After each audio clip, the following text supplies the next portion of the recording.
السلام عليكم مشاهدينا الكرام أينما كنتم. جريمة قتل حصلت في الأيام القليلة الماضية باستهداف أحد الأشخاص أثناء خروجه من الدار في المرة الأولى، ومن ثم الاتفاق الثاني بإصرار صاحبة الجريمة والتي كانت زوجة الضحية، واللي أصرت التخلص من زوجها عن طريق المجموعة الإجرامية والتي كانت المسؤولة عن جريمة القتل، وطريقة اختيارها بعد استلام مبلغ مالي من زوجة الضحية قدر $7000 لغرض شراء السلاح الذي سيكون الأداة في عملية قتل الضحية. بعد الاتصال الهاتفي الأول من المتهمة إلى المجموعة واختيار طريقة الخروج لزوجها من الدار، وهنا كانت البداية. تابعوا الأحداث.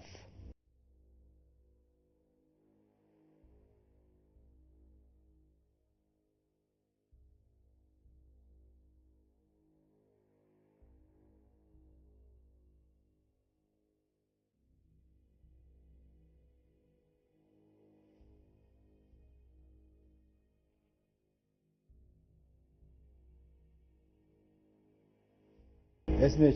تيسير. مواليدك؟ 82. سكن؟ بغداد. تحصيلك دراسي؟ متوسطة. فترة الزواج قصرك متزوجة من المجنالي؟ 20 سنة. هسه نريد من عندك سولفي لنا تفاصيل قضية قتل زوجك، المحاولة الأولى وكذلك المحاولة الثانية اللي أدت إلى قتله، وتحكي لنا شلون تعرفتي على الأشخاص اللي قتلوه والمبلغ اللي اتفقتوا عليه بالتفاصيل. تعرفت عليهم بالمستشفى. المبلغ كان دفتر، طيتهم 70 بقى 30. تمت العملية الأولى إطلاق ناري من تحت الإذن، استقرت برا. تعرفتي عليهم؟ تعرفت عليهم بالمستشفى. كان والدي من تعرفتي عليه من؟ بالأسماء؟ على محمد. نعم. رامي ما كنت أعرفه بالبداية. والشخص الثالث؟ ما لا، هذا نهائيا ما عرفته لا بالبداية ولا بالنهاية. يعني عن طريق محمد هو اللي جاب؟ لا، عن طريق رامي. زين. عن طريق رامي، لأن من سألنا رامي ها منو قال صديقي. نعم. محمد ما كان جايب طارية، فاتفقنا ويا محمد على أن ينفذ بي عن الطلق الناري. فما أعطيت لمحمد الفلوس، انطيتهن الرامي 70 ورقة وبقى 30 ورقة، على أساس الاتفاق كان دفتر هذا شقد أو هذا شقد ما كنت أعرف. تمت العملية الساعة 1:10 تقريبا بالليل. شلون تمت الطريقة؟ كان طالع نعم للمحل اللي يمنا وانضرب بالطلقة. وكان مين بدا ينتظر بالخارج؟ محمد. وهو اطلق النار عليه؟ ايه. زين. ايش صار بيه من اطلق النار عليه؟ وين انضرب؟ بأي مكان؟ تحت الإذن، تحت شوية فوق الفك، واستقرت بالجهة المقابلها اللي هم يم الفك، تحت نعم. الفك. بقينا بالمستشفى يوم، وثاني يوم طلعنا من المستشفى ورحنا البيت وطبيعي عادي. وراها حوالي ب10 أيام اجا رامي، محمد دز رامي. كنا احنا يعني نعرف بالموعد مال الجاية مال. جات البيت؟ ايه. زين. هو بنفس اليوم بحدود الساعة 1:15 1:10 هيك بالليل. يعني احنا كنا قلنا له من بعد الساعة 12، هو حدد هذا الوقت يعني حتى يكون بالليل. فاجا احنا كنا نعرف بجيته، دخل للبيت. يعني كنتوا تنتظرينه؟ ايه. متفقين على الوقت؟ من بعد الساعة 12. ايه. واضح. ايه. زين. فدخل للبيت، صعدنا احنا فوق. زين. ورا ما كمل وخلص نزلنا جوا، بقى حوالي وراها ربع ساعة. تمت طريقة قتل زوجك شلون تمت القتل؟ خنق هو قال. من كان نايم؟ اي. اعطيتيه فد شيء او كذا؟ اعطيته 2 حبوب فاليوم قبل 5. على مود ينام؟ قبل 5. اي. زين. على مود يستسلم الموضوع كله؟ اي. انطيته بحدود الساعة حوالي 10:30 هيك. نعم. كملي. بالليل قبل الحادثة ب3 ساعات او 4 ساعات. نعم. فكمل وشاف ماكو احد بالشارع وطلع. كم شخص اجى؟ جو 2، رامي وواحد معه لأول مرة ما شايفه. ومحمد؟ يقولون على أساس اسمه أحمد. لا، أحمد. محمد ذاك اللي ضرب الطلقة. زين. هذا اللي اجى ويا رامي يقول اسمه أحمد، ولأول مرة ما شايفه يعني. ما كنا متفقين وياه ولا نعرفه من هو. ما واضح اتفقتي ويا الشخص وهو جاب الباقي؟ اي. نفذوا عليه. شلون صارت العملية؟ فنقوه؟ اي. هو قال لي هو نايم؟ هو قال لي خنق. اي نعم. بعد ما انتهوا من شاف الشارع ما بي احد، صعد الطابق الثاني، عندنا شباك على على الشارع، ظل يباوع من عنده بس ورا ما طفى الضوء يعني حتى لا يبين بالنسبة للناس اللي برا. شاف ماكو احد وطلع. نعم. اي كمل. شو اللي صار بعد ما طلعوا تركوا البيت وطلعوا؟ شو اللي صار وراها؟ شو صرفتي انت وشو سويتي؟ شو اللي سويتي؟ ما دخلت للغرفة نهائيا. نعم. يعني ظلينا شلون مثل الخايفين مثل المرتبكين. يعني غسلنا سبحنا وقعدنا تقريبا حوالي ساعة ساعة ونص، يعني حديث بيني وبين كوثر. نعم. وراها اتصلت على أميرة، وراها اتصلت على أبو يوسف أخوه ابن عمه، واتصلت على الشرطة، وراها اتصلت على الإسعاف، وهاي رحنا أخذوه. زين منين عرفتي محمد؟ شلون تعرفتي عليه؟ بالمستشفى. بيا مستشفى؟ مستشفى اليرموك. شلون تعرفتي عليه؟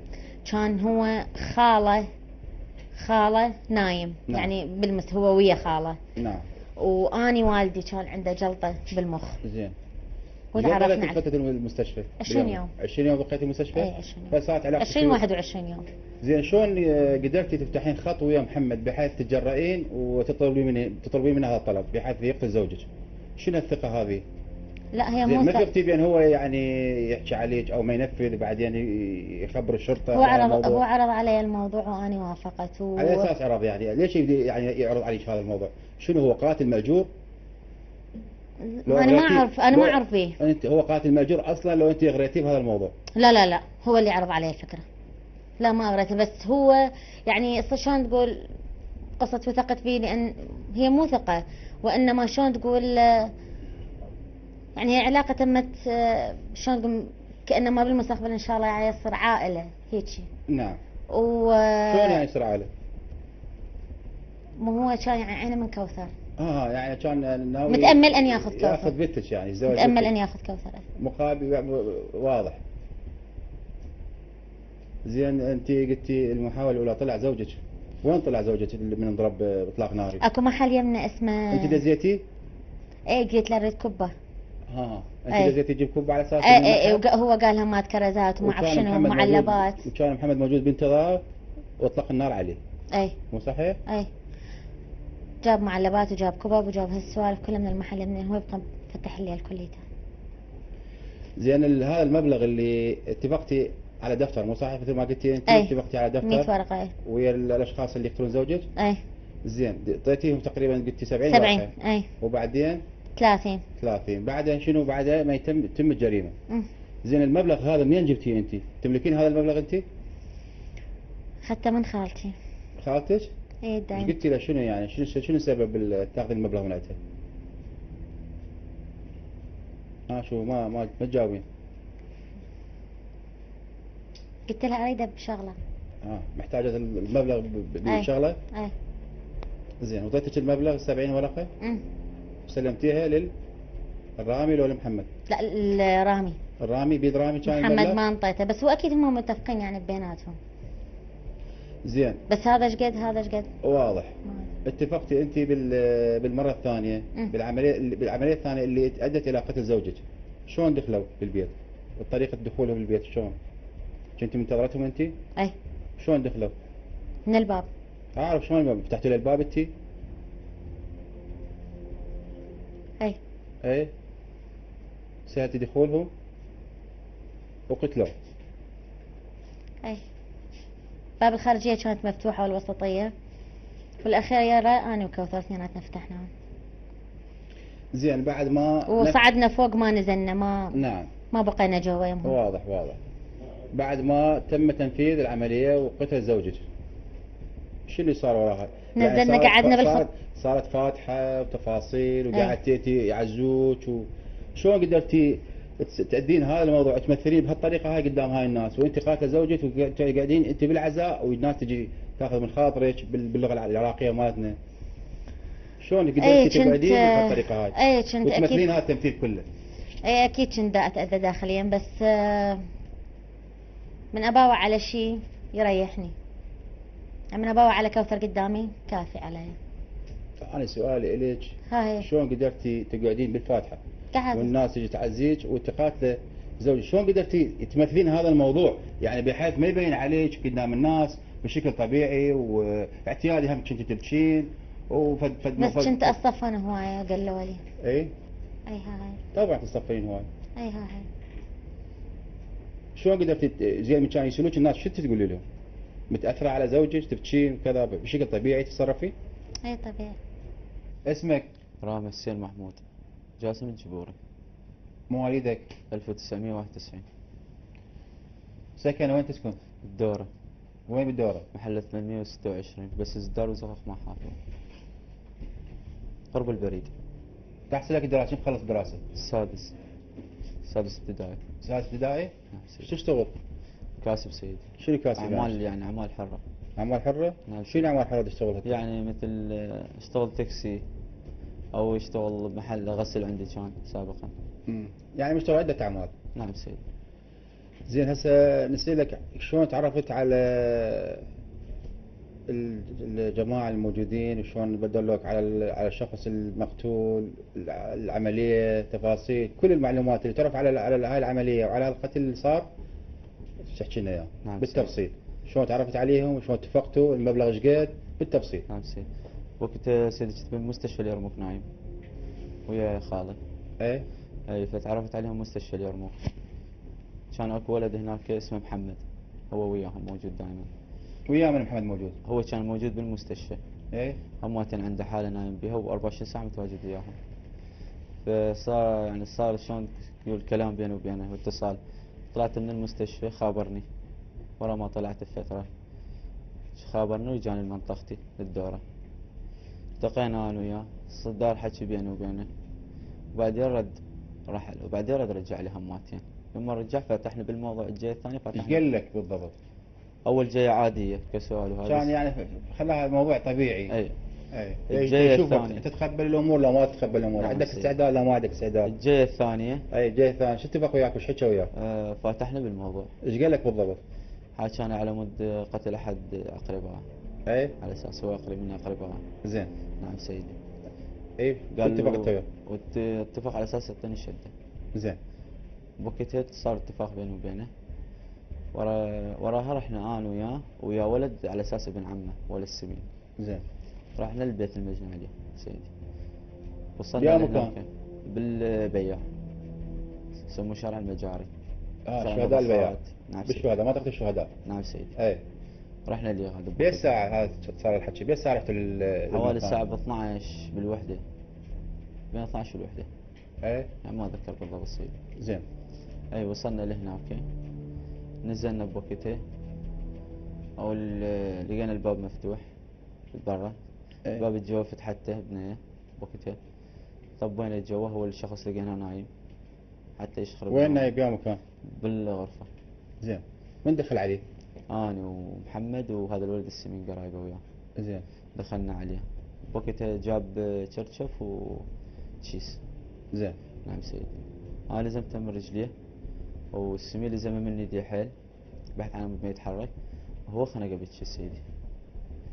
وراها 10 دقائق هيك 5 دقائق قاس الضغط مالته هو، بعدين عفنا طلعنا سيدي. يعني بعد ما تأكدتوا نعم سيدي. من هو انتهى هذا خلاص؟ نعم سيدي. يعني تأكدتوا من موته يلا نعم. طلعتوا؟ نعم سيدي. تأكد هو من الموت. من قاس الضغط مالته وتأكد منه؟ محمد سيدي. اي بعدين طلعنا وراها فترة، اتصل بي كان يقول لي بس روح على مود تجيب باقي الفلوس. رحت انا عليهم سيدي بوقتها كمشاني. رحت على مود باقي الفلوس ايش قد وقت كان؟ كنت قد مستلم انت؟ مستلم 70. ووقت قد المبلغ؟ 30. رحت انت 30 على اساس تستلم 30؟ نعم سيدي. ما رحت عليهم؟ نعم سيدي. وبعدين وصلت صار عليك لهناك إلقاء قبض. صار عليه إلقاء القبض. وقتها جم المكافحة والاتحادية سيدي. نعم. نعم سيدي. اي جابوني لي جاي وجرى التحقيق وياي على مود الجريمة سيدي. زين شو الهدف من قتل الشخص هذا؟ عندك عداوة مسبقة وياه؟ لا سيدي. لو لغرض المادة؟ من غرض المادة سيدي. يعني تقتل الإنسان على غرض المادة؟ سيدي شو صار؟ شنو الغرض من عنده؟ غرض المادة فقط؟ نعم سيدي. عندك شيء استعداد دفع تقتل إنسان لا لغرض سيدي. المادة؟ سيدي هي صارت بعد يعني دفع الشيطان سيدي، أول مرة في حياتي أسويها. زين اكو كان اتصال بينك وبين زوجة المجني عليه؟ لا، كان اتصال بيني وبين الشخص هو نفسه، ايه. لأن هو كان قريب عليهم وهو اللي عنده الاتصال وياهم، هو اللي جاني وهو اللي وداني، وهو رجعني بوقتها للشارع العام وصلني. ايش كم مرة شفت زوجة المجني عليه؟ مرتين سيدي، مرتين؟ مرة بالمستشفى ومرة بيوم الحادث. ايه. نعم سيدي. ولما كمل الحادث بوقتها وصلني شو اسمه اليم الجسر مال الجادرية، ومن هناك جرت تاكسي وطلعت البيت. انت متزوج؟ نعم سيدي. عندك اطفال؟ نعم سيدي. شنو هسه فادتك هذا المبلغ اللي سويت هاي الجريمه واخذت المبلغ، شنو فادك هسه؟ هسه فقدت نفسك وفقدت عائلتك صحيح واطفالك، فقدت كل شيء. سمعتك، كل الامور. صحيح سيدي، فقدت كل شيء. زين، شنو هاي الجرأة اللي عندك بحيث بعد ما تقتل نعم سيدي. تاخذ مبلغ ورا فتره ترجع للبيت، شنو هالجرأة تجي تجيب زوجتك وياك وتجي تدق الباب وتطلب 30 ورقه؟ شنو هالجرأة هاي اللي عندك؟ شنو يعني هذا؟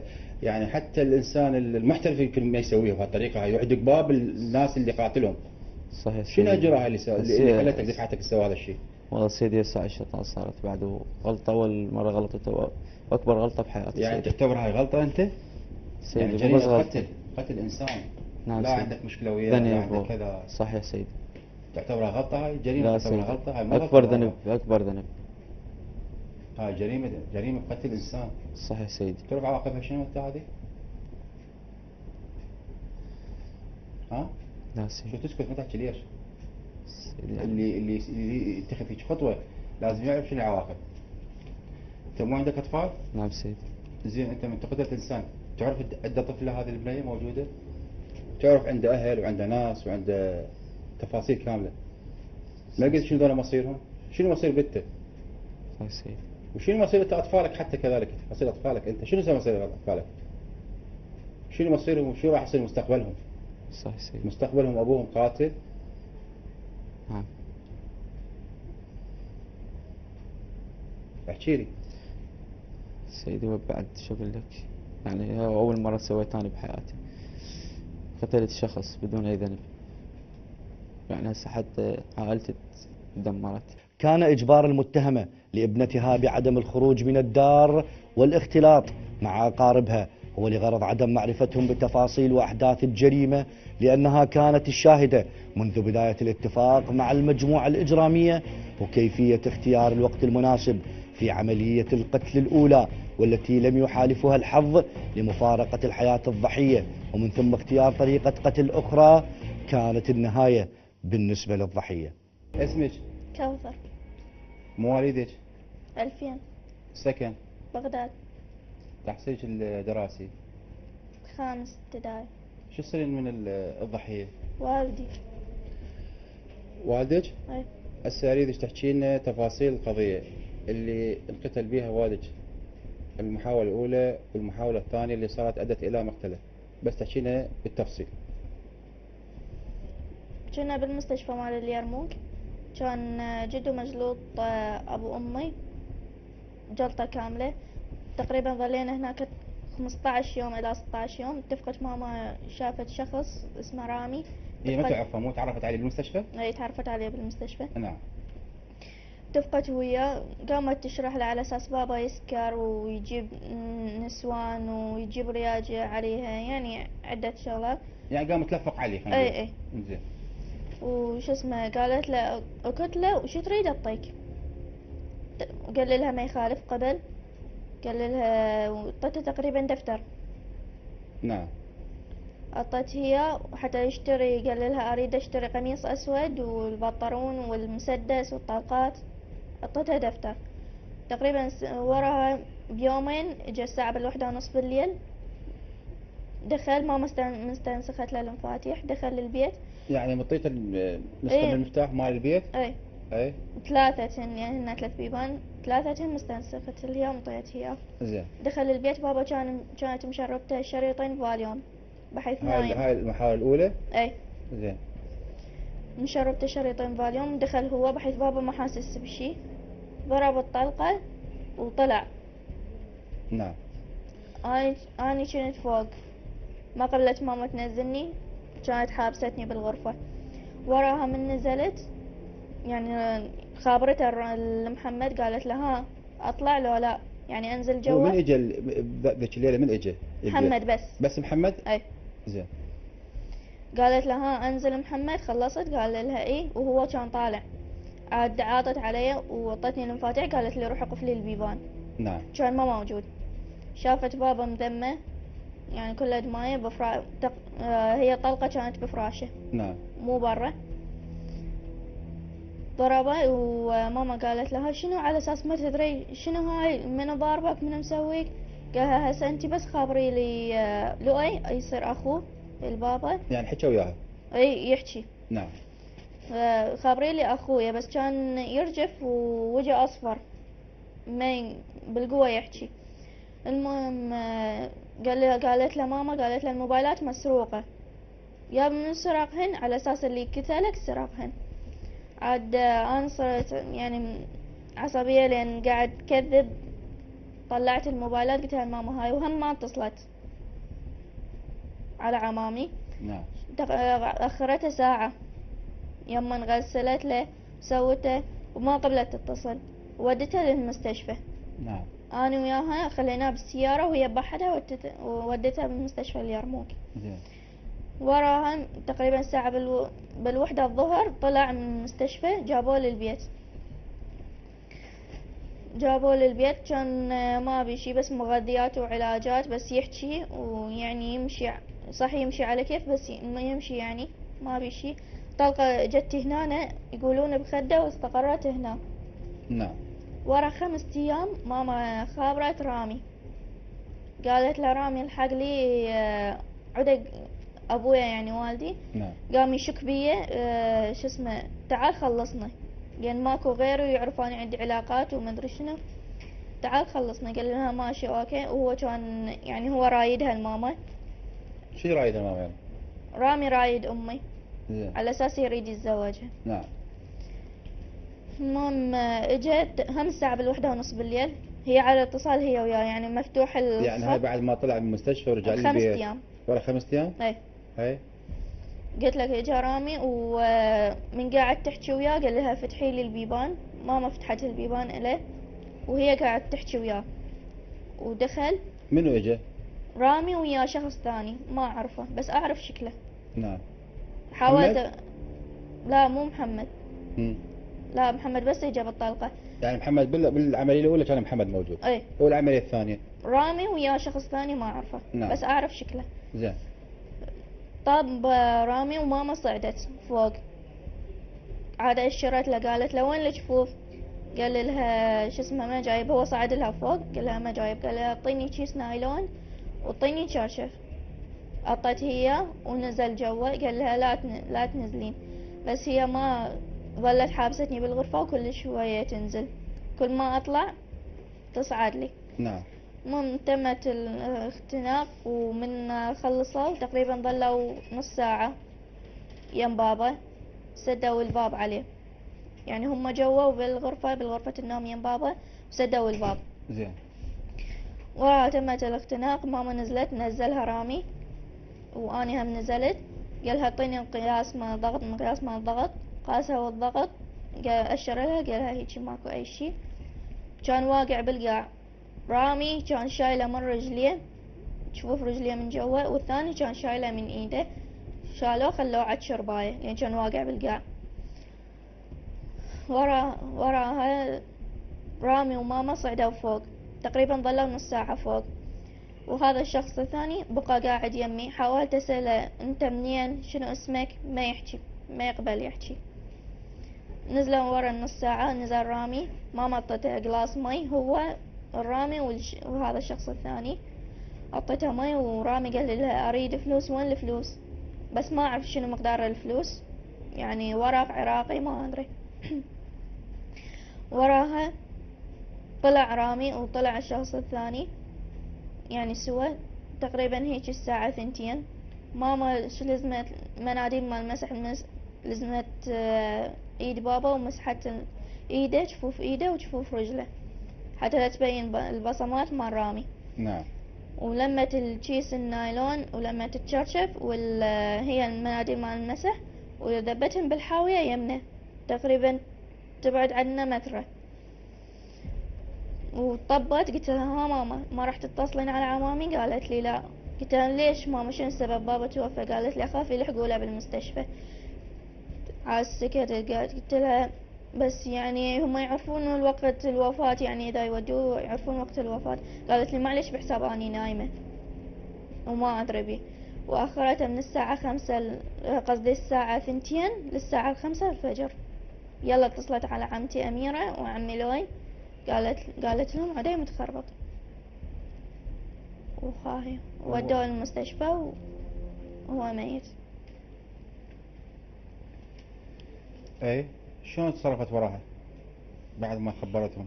شو اللي صار وراها؟ سوت نفسها قاعد تبكي ومثلت وعلى اساس هي حامل وهي مو حامل، وانا بعيني يعني شفتها هي مو حامل. مثلت عليهم كليتهم. وعدة مرات حاولت اروح لعمامي ضربتني تقريبا بيوم جابوا التابوت ضربتني وخنقتني بالواير وعندي شهود على هذا الحكي. وحتى اظافيرها طوبتها بخدي. كله على مود اريد اروح لعمامي. رجعوا مرة الثانية بيوم السابع مالته بابا هم رجعوا يحاولون ياخذوني.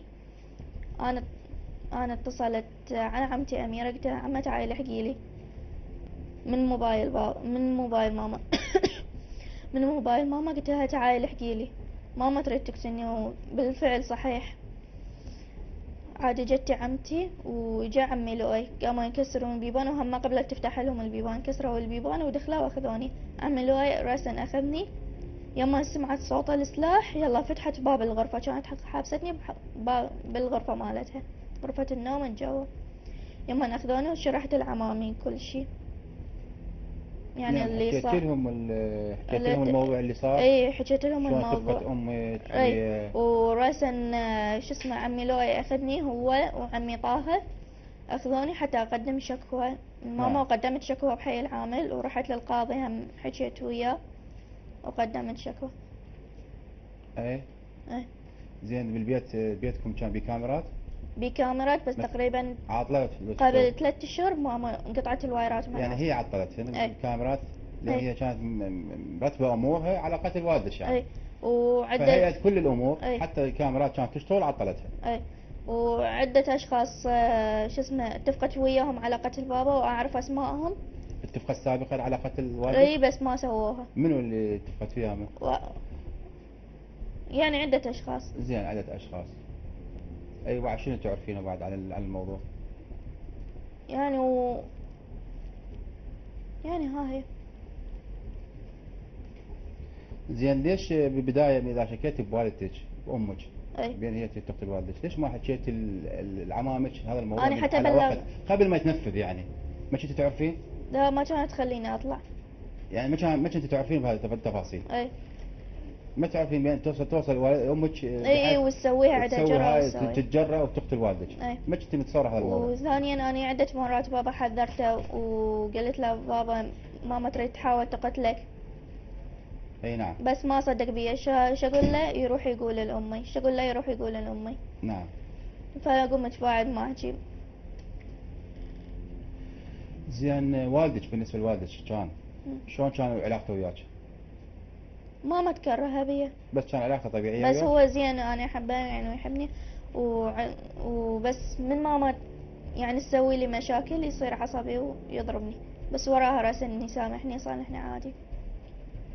وعلاقة والدك بأمك؟ بابا يحبها ويعني ما مقصر وياها بس هي ما تحبه. ليش ما تحبه؟ يعني عندها شخص. من هو هذا الشخص؟ واحد بكربلاء اسمه اي؟ اي.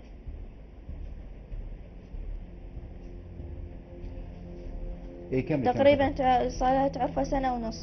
زين والدك كان بالبيت يصرف عليك على البيت ما مقصر وياكم في اي تفاصيل لا اي موضوع؟ ابد. كان يحب الامك مو؟ اي حيل. حتى من عرف ماما عندها علاقة ويا هذا الشخص وما قبل يطلقها. بعد ما صارت هاي الجريمة كاملة وقتل والدك شو تقولين لأمك يا ستي على اللي سوته؟ ما سامحها. بعد هاي هو أحاول أطلع دم بابا حتى لو أدفع عمري، بس المهم أطلع دم بابا.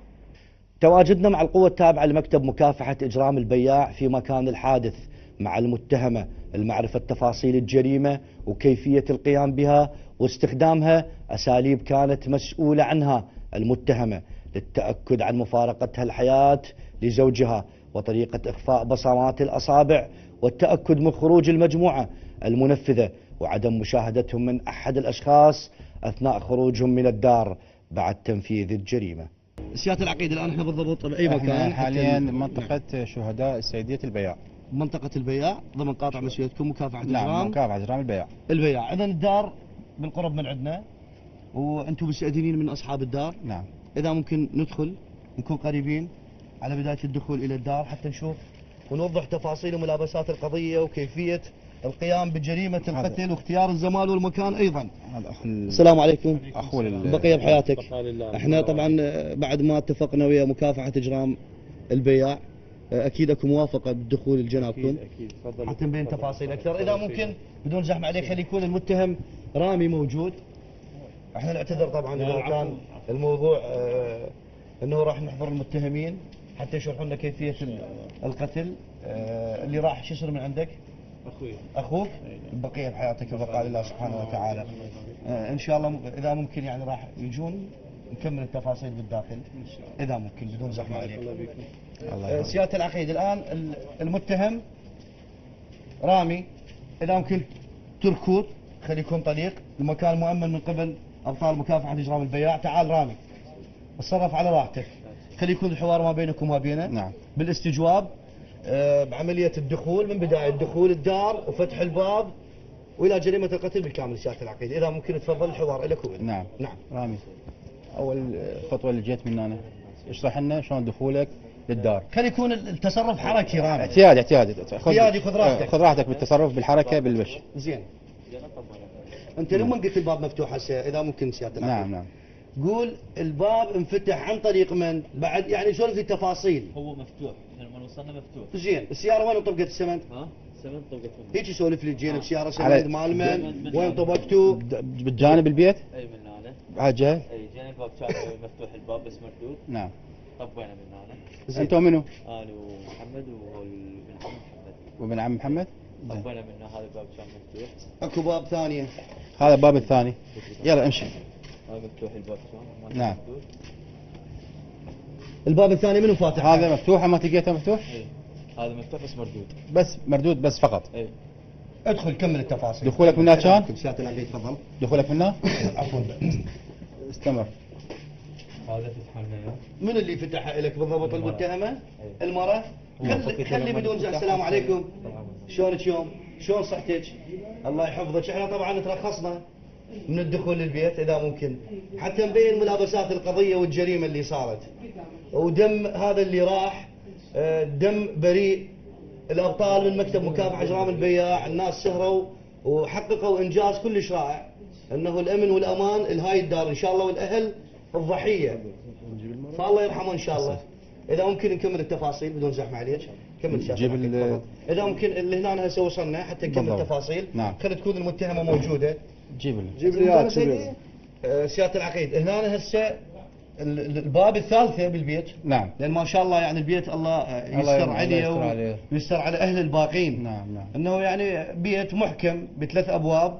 يلا ممكن اي شخص يدخل يلا داخل يدخل الدار. داخل الدار. زين الباب نعم. الثالثة خلي يكمل. كمل هسه شو اللي صار؟ اجى محمد قدام هو الولد الباب انفتح. زين. الدرج من هنا. منو اللي صعد؟ المرأة صعدت. المرأة صعدت لا. بعد ما فتحت لكم الباب صعدت اي فوق. انا شفت الثالث مالتهم بس واحد ورا الثاني. زين. هسه بس خلي اخذ التأكيد من كلام المتهمة. خلي تكون موجودة بدون زحمة عليك. وصلت قريبة؟ خلي تجينا. يا ريت توقف يمك يعني لا تظهر ملامحها بس علي صوتها. علي صوتك حتى نحافظ على عدم ظهورك لدواعي خاصة لأنه أنت امرأة. أحكي لك رامي باوع عليها. اللي فتح لك الباب منو؟ فتحت الباب هي. لقيتها شفتها إيه، إحنا شفنا. صعدت فوق اي سيد. انت كملت كمل. وياك الثلاثه من اول واحد محمد وبن عمه وياه وانا وراه. انت بالثالث تمشي واحد ورا اللاك أي. كمل شات العقيد تفاصيل يلا اخرى نعم. باشر شو اللي صار؟ وين توجهتوا؟ ليجا. تندل المكان مباشر طلعت الغرفة؟ هي هم. مباشر طلعت الغرفة يعني هاي يعني غرفه النوم. احنا لما فتحوا الباب صادهم هنا. نعم محمد باوع مباشر ولا ليجا. يعني الموجود المجنى عليه راح يكون بهذا المكان. نعم تفضل واضح. شات العقيد. كنا هنا. نعم طوى شو اسمه؟ طوى الشرشف. وين كان موجود؟ مكانه وين كان؟ على السرير هذا؟ اي. زين شو اللي صار هنا بهذا المكان؟ شرشف نعم وشي سلايدون. طيب اي واحد لزان الكاميرا هو لزان الميديا. نفذ لي بايدك اذا ممكن تصير على جانب اذا ممكن على الجانب نفذ لي بايدك كانه كان- هسه الضحيه نايم محمد. بلحظه التنفيذ. اي زين محمد هنا. نعم. زين. والسكين هنا شو لازم حيل. وانت انا كنت هناك. محمد سوى. يعني انت كنت من هذا المكان أي. من جهة الرجلين مالته؟ زين محمد سوى خلى الكيس على وجهه على كيس خشمه. لايلون نعم. اي على خشمه على وبعد شنو ويا بعد؟ هو ظل كيس يقاوم. وقلت وياه شنو كان؟ شرشف؟ زين. ظل يقاوم شويه. بس السويتش كان لازم حيل. انا سويت عملته ما استحملت رجعت لي ورا. ورا شوي كان يجيبون جهاز ضغط. دا يتاكدون من انتهاء الموضوع هذا كامل. الجهاز نفسه مال الضغط. هذا الجهاز هذا الجهاز لحد الان موجود نفس الجهاز. هذا جهاز الضغط اللي فحصتوا به الضحيه وتتاكدون من مفارقته للحياه. فحصتوه؟ ايش قد صارت المده او الوقت اللي بقيتوا انتم كاتمين على انفاسه؟ 5 دقائق. 5 دقائق فارق الحياه. هسه بعد ما قصتوه بجهاز الضغط وتاكدتوا انه هذا الشخص انتهى. اكو قضيه اخرى اريد اسال بها المتهمه اذا ممكن خلي تتقرب بدون زحمه عليكم. خلي تكون المتهمه موجوده. انا امنتك او امنتيني انت وطيتك الراي انه ما تطلعين خلاص ما يطلع شكلك باعي علي. بعد ما صارت جريمه القتل وفحصوا بجهاز الضغط هذا نفسه صح لو لا؟ كانت بايدك وصله مسحتي ايد الضحيه حتى تروحين بصمات من؟ بصمات خل احكي لك بصمات الناس اللي نفذت رامي صح لو لا؟ مو انت هذا التبرير دائما تسولفين به هذا ترى انت بيت يعني هذا بيتك. خل احكي لك انت خسرتي سمعه خسرتي وضع خسرتي بيت يعني بيتك الله سبحانه وتعالى موفقه يعني سياره عندك رجلك حالته الماديه خير من الله اهل زوجك ناس سمعتهم طيبه الله مطيك بنيه وبالتالي نفذتي جريمه القتل في غرفه النوم اللي هي غرفتك وطببتي بها 3 اشخاص الغرفتك الخاصه ونفذتي الجريمه على شخص ودمه ما راح. اذا ممكن خلي تروح بعد خلي تنسحب. تعال رامي اذا ممكن شات العقيد خلي يكون موجود. طبعا الكاميرا اذا ممكن. طبعا بنت الضحيه اصرت على ان تواجه هذا الشخص المتهم هذا الشخص بطلب يعني اكثر من 3 أو 4 مرات. الان هي موجوده بمكتب مكافحه اجرام البياع واسترخصت من السيد العقيد اكثر من 5 مرات انه تواجه الضحيه. خلي تكون موجوده اذا ممكن وتحكي اللي عندها اذا ممكن. عندك كلام تحب تقدمه حضرتك؟ عندك فد شيء تحب احنا بخدمتك. احنا حقيقة والله نشكر جهودكم هاي المبذولة. يطول عمرك هذا واجب ان شاء الله الله. يبارك بكم وندعو من الله انه يوفقكم بعملكم هذا الشريف. يسلمك ان شاء الله. وعاجزين عن الشكر حقيقة يعني عاجزين. الله يحفظك ان شاء بس الله. نريد اجراءات يعني انه تتخذ بكل الامور يعني ان شاء الله صحيحة. ان شاء الله سبحانه وتعالى. ما طول موجوده ناس اصحاب ضمير وشرف ناس تسهر الليل مع النهار في سبيل ان يرجعون حق دماء العراقيين اللي يتعدون عليها مثل هؤلاء الاشخاص. ان شاء الله تعاونكم وهذا استسلامك للقانون هذا دليل واضح على انه المرحوم الله يرحمه اللي هو اخوك من عائله طيبه ومتماسكه. ما طول انتم مآمنين بالقانون لذلك القانون هو اللي جاب حقكم. اكيد والله هذا أكيد. لداعي ايمانكم بالقانون وبالله سبحانه وتعالى. خلي تكون المتهمه العفو الشاهده موجوده اللي هي ابنه الضحية. هذه الشهادة اللي هي يعني أنت اللي تعلم دم أنا أول شيء أقول لك البقية بحياتك حياتك إن شاء الله إحنا كنا أخوتك. إن شاء الله. سولفي، أنت طلبتي أكثر من 3 مرات 4. هذا الشخص اللي ينفذ على والدك الله يرحمه. بس أريد أسألك سؤال، ليش نعم. نفذتها بابا؟ ليش ما جيت من طلبت فلوس، اجيت وقلت لي تعال فلوس، أريد فلوس؟ ليش سويتها هيك؟ هو مأذيك بشي؟ بس أريد أعرف. مو حرام عليك؟ بس أقول لك حكاية واحدة، ما راح أسامحك طول حياتي، لأن حرمتني من بابا يعني أخذته من عندي، وكان هو الوحيد إلي. ولو أدري بيك تريد شغلة، لو تريد فلوس جيت وقلت لي كان أعطيتك وما قصرت وياك. بس مو تقتل شخص وتجي على مود تاخذ فلوس، شو استفاديت هسه؟ بس حرمتني من بابا وانت راح تقضي نفسك بالحبس؟ ليش؟ شكرا على هاي مشاعرك. إن شاء الله القانون بالدنيا راح يقتص من هذا الشخص ومن اللي ساعده، اللي هي أنا آسف إذا قلت إنه هي والدتك، وبالآخرة من الله سبحانه وتعالى. صح. عدة شيء بعد تريدينه حاضرين احنا. لا هاي شكرا جزيلا لك، بقية بحياتك. حياتك. شكرا سيادة العقيد. الله يسلمك. اخاف شكراً أخوي. اذا عندك إذا عندك فد كلام او فد هذا. قدام الله يبارك الاخوان بجهودكم قدام إن شاء الله الجهود. مشكورين على هالجهود هذه اللي بذلتوها. الجهود إن شاء الله دائما موجودة لحماية كل المواطنين العراقيين. الله يبارك إن شاء الله. فيكم إن شاء الله. طبعا قبل لا نخرج من البيت إن شاء الله في كل حلقة أنا أكرر، وفي كل حلقة أيضا أنوه لتفاصيل معينة خاصة باستهداف المواطن العراقي البسيط اللي بدأ يستهدف من حتى أقاربه. كل مواطن ساهم وعمل في المس بالمواطن العراقي حتى ولو بجزء بسيط راح ينال جزاء العادل من قبل القوات الأمنية أصحاب الضمير والشرف اللي يسهرون الليل مع النهار في سبيل أن يظهرون حق دماء العراقيين الأبرياء. إن شاء الله كل شخص عمل وساهم راح ينال جزاء العادل بالدنيا من الله سبحانه وتعالى، وبالآخرة أيضا من الله سبحانه وتعالى، لكن بالدنيا بيد الله في الأرض اللي هم القوات الأمنية والقضاء العراقي إن شاء الله. فالصبر والسلوان لكم، ورحمة الله سبحانه وتعالى واسعة عليكم وعلى فقيدكم اللي راح. زين، شنو كان تفكيرك بعد ما شفت زوجة انقتل وانتهى موضوعه؟ شنو كان اللي يدور براسك بعقلك؟ أول شيء أعوض كوثر عن كل اللي فات بيها. نعم.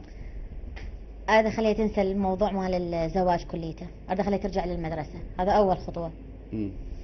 هاي أثناء الجثة ما زوجك موجودة؟ لا لا تفكرين لا بهالطريقة هاي؟ لا لا لا أنا دا أقول لك أثناء فترة قتله ورا ثواني شنو كان تفكيرك؟ خايفة حيل، ها؟ خايفين حيل أنا وكوثر، حيل حيل زيادة عن اللزوم، ايه؟ بحيث من كثر ما خايفين وجاينا نرجف هو رامي، هو اللي فتح الثلاجة وطلع لنا مي. حيل حيل كنا خايفين زيادة عن اللزوم، بعد من قال لنا نزلوا بالقوة نزلنا جوا، قعدنا بالخطار حتى لا ندخل للغرفة، قعدنا يمكن 10 دقائق أو ربع ساعة. خايفة من شنو؟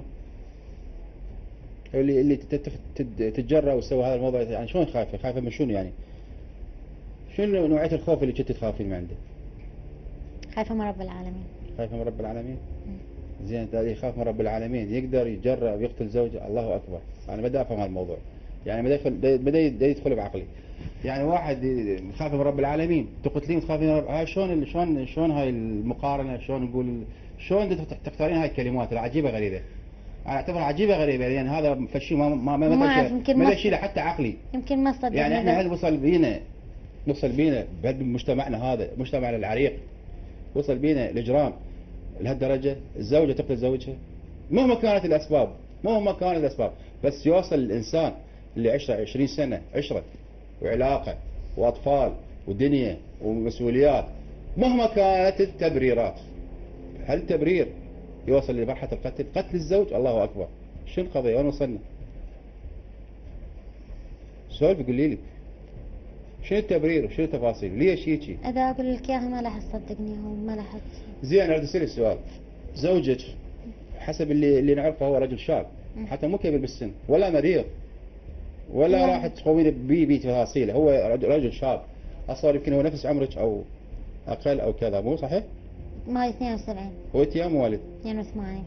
زين يعني رجل قريب عليك، هو في السبعينات يعني رجل شاب بعده قوته. كان مقصر وياك في بشيء كمصرف، لا لا كزيادة ناقصة البيت، لا. احتياجات العائلة؟ لا ما كان مقصر بيك؟ لا، بس معاملته كانت بس هاي ماكو اي شيء ثاني مقصر فيه. ما مقصر لا بمصرف ولا باي شيء ثاني.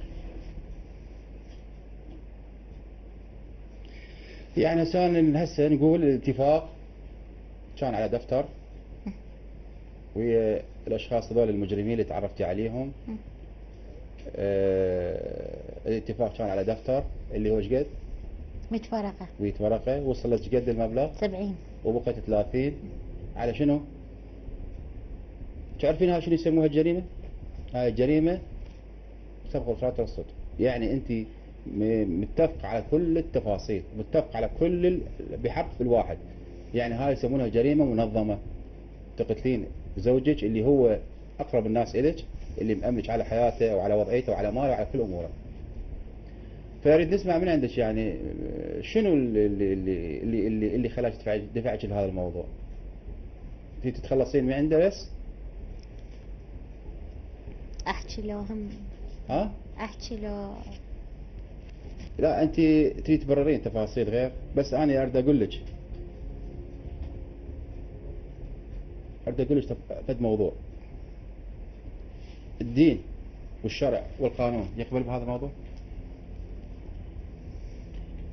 لا. المجتمع مالتنا يتقبل هذا الموضوع؟ احنا مجتمعنا عشائري. اي مجتمعنا مجتمع العراقي من افضل المجتمعات الموجودة. فلا مجتمعنا يقبله ولا القانون يقبله. فانت شلون قبلتي على نفسك؟ اي كان غلط بالطريقة صحيح. والدليل العملية الأولى، الدليل أنت ما متندمة على الموضوع، لأن أنت سبحانه وتعالى من نجاة من العملية الأولى. هذا الدليل أكبر دليل بأنت متقصدته، لأن عملية أولى ومنظمة وباتفاق وإطلاق نار، والله سبحانه وتعالى كتب له عمر ما مات، مع ضربة كانت كلش خطرة براسه. ومع هذا بقيتي وانت على تواصل ويا المجموعة؟ لا. بقيتي متواصلة وياهم على العملية الثانية؟ والدليل بين العملية الأولى والعملية الثانية ايش قد الوقت كان؟ تقريبا 12 يوم. يعني 12 يوم. يعني نجي ورديتي كررتي مرة ثانية علي، إلا صفتي يلا هديتي يا ارتاحتي. لو احنا نقول ما رفت فترة طويلة، لكن بين عملية وعملية 12 يوم، يعني بعد ما طاب من الجرح الأولي. لا هو صار زين. 12 يوم يصير زين؟ يعني راح من للمطبخ. يقتنع بأنه هو صار 12 يوم زين؟ راح للمطبخة وراح لأهله. طبعا يعني راح يتحرك. وهو راح للمركز بلغ. الرصاصة مو بقت بجسمه ولا؟ اي بقت هنا. مو قلت له موجودة؟ لا اي ما لها اي تأثير، اذا تشيلها او تخليها تتليف وتبقى ما لها علاقة زينة. بين فرق العملية الأولى والثانية ايش قد؟ 12 يوم. 12 يوم. مو صحيح؟ اي ايش يثبت هذا؟ هسه من واحد يسمع هذا الكلام بين العملية الأولى اللي هو نجا بها لغاية العملية الثانية 12 يوم، شنو راح الحكم عليك راح يكون؟ يعني شنو؟ هو من يعني الله سبحانه وتعالى جاء من الأول، ترجعين أنت تكررين عليه مرة ثانية؟ هو من انضرب طلقة. زين. احكي له. لا أنا راح أسأل السؤال. ماشي. من صارت القضية عليه انضرب إطلاق نار، اي زين ما شك بيك هو؟ لا لان هو كان يعني عنده شوية شغلات خارجية. أنت تكلمي مشاكل الخارج، ده أسأل السؤال محدد اي واضح لا وصريح. لا انت لا. طلع قلتي له جيبي لي كذا، روح للمحل، واحد لا. ينتظره وانضرب، ما شك بيه؟ لا هو لا. عنده اعداء؟ اي اي عنده اعداء وما شك فيك انت؟ شوف لا. هذا الحكي لا ما شك فيه. ما شك فيك انت؟ لا ليش لا، ما شك والدليل فيك؟ على هذا هو راح بلغ بمركز حي العامل وسوى دعوة وأيدها بالمجهول وحفظها. يعني ما شك فيك؟ لا بين انت اللي فتي عليه؟ لا ما حد نبهه، ما حد قال له نصحه؟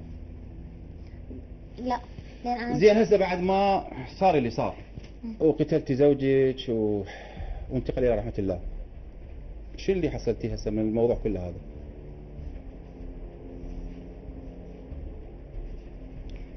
شنو اللي كسبتيه؟ كوثر عائشة. كوثر ان عايشه؟ شاء الله البركه بها هي تتزوج وتخلف ان شاء الله امين. احكي لي تفاصيل بعد اكثر سيدي وبوقت من لما نجي الجوك تقريبا ايش كم يوم بعد المستشفى من طلعت المستشفى ايش كم يوم يعني تقريبا اجاك محمد واتصل بيك؟ تقريبا اسبوع هيك اسبوعين ايه هو اتصل بي. شنو اللي دار الحديث بيناتكم؟ يعني حديث عادي يعني شو اخبارك وين ما وين، مثل موجود بالمنطقة ما اطلع لا هيك ولا هيك، قاعد ساكت. يعني بوقتها كان عندي خالة مريض، بعدين وراها بفترة خابرنا هو اللي ما جاني للمنطقة. اجى عادي يعني مسألة عادية، شلونك شلون صحتك شكو ماكو هاي، وراها راح.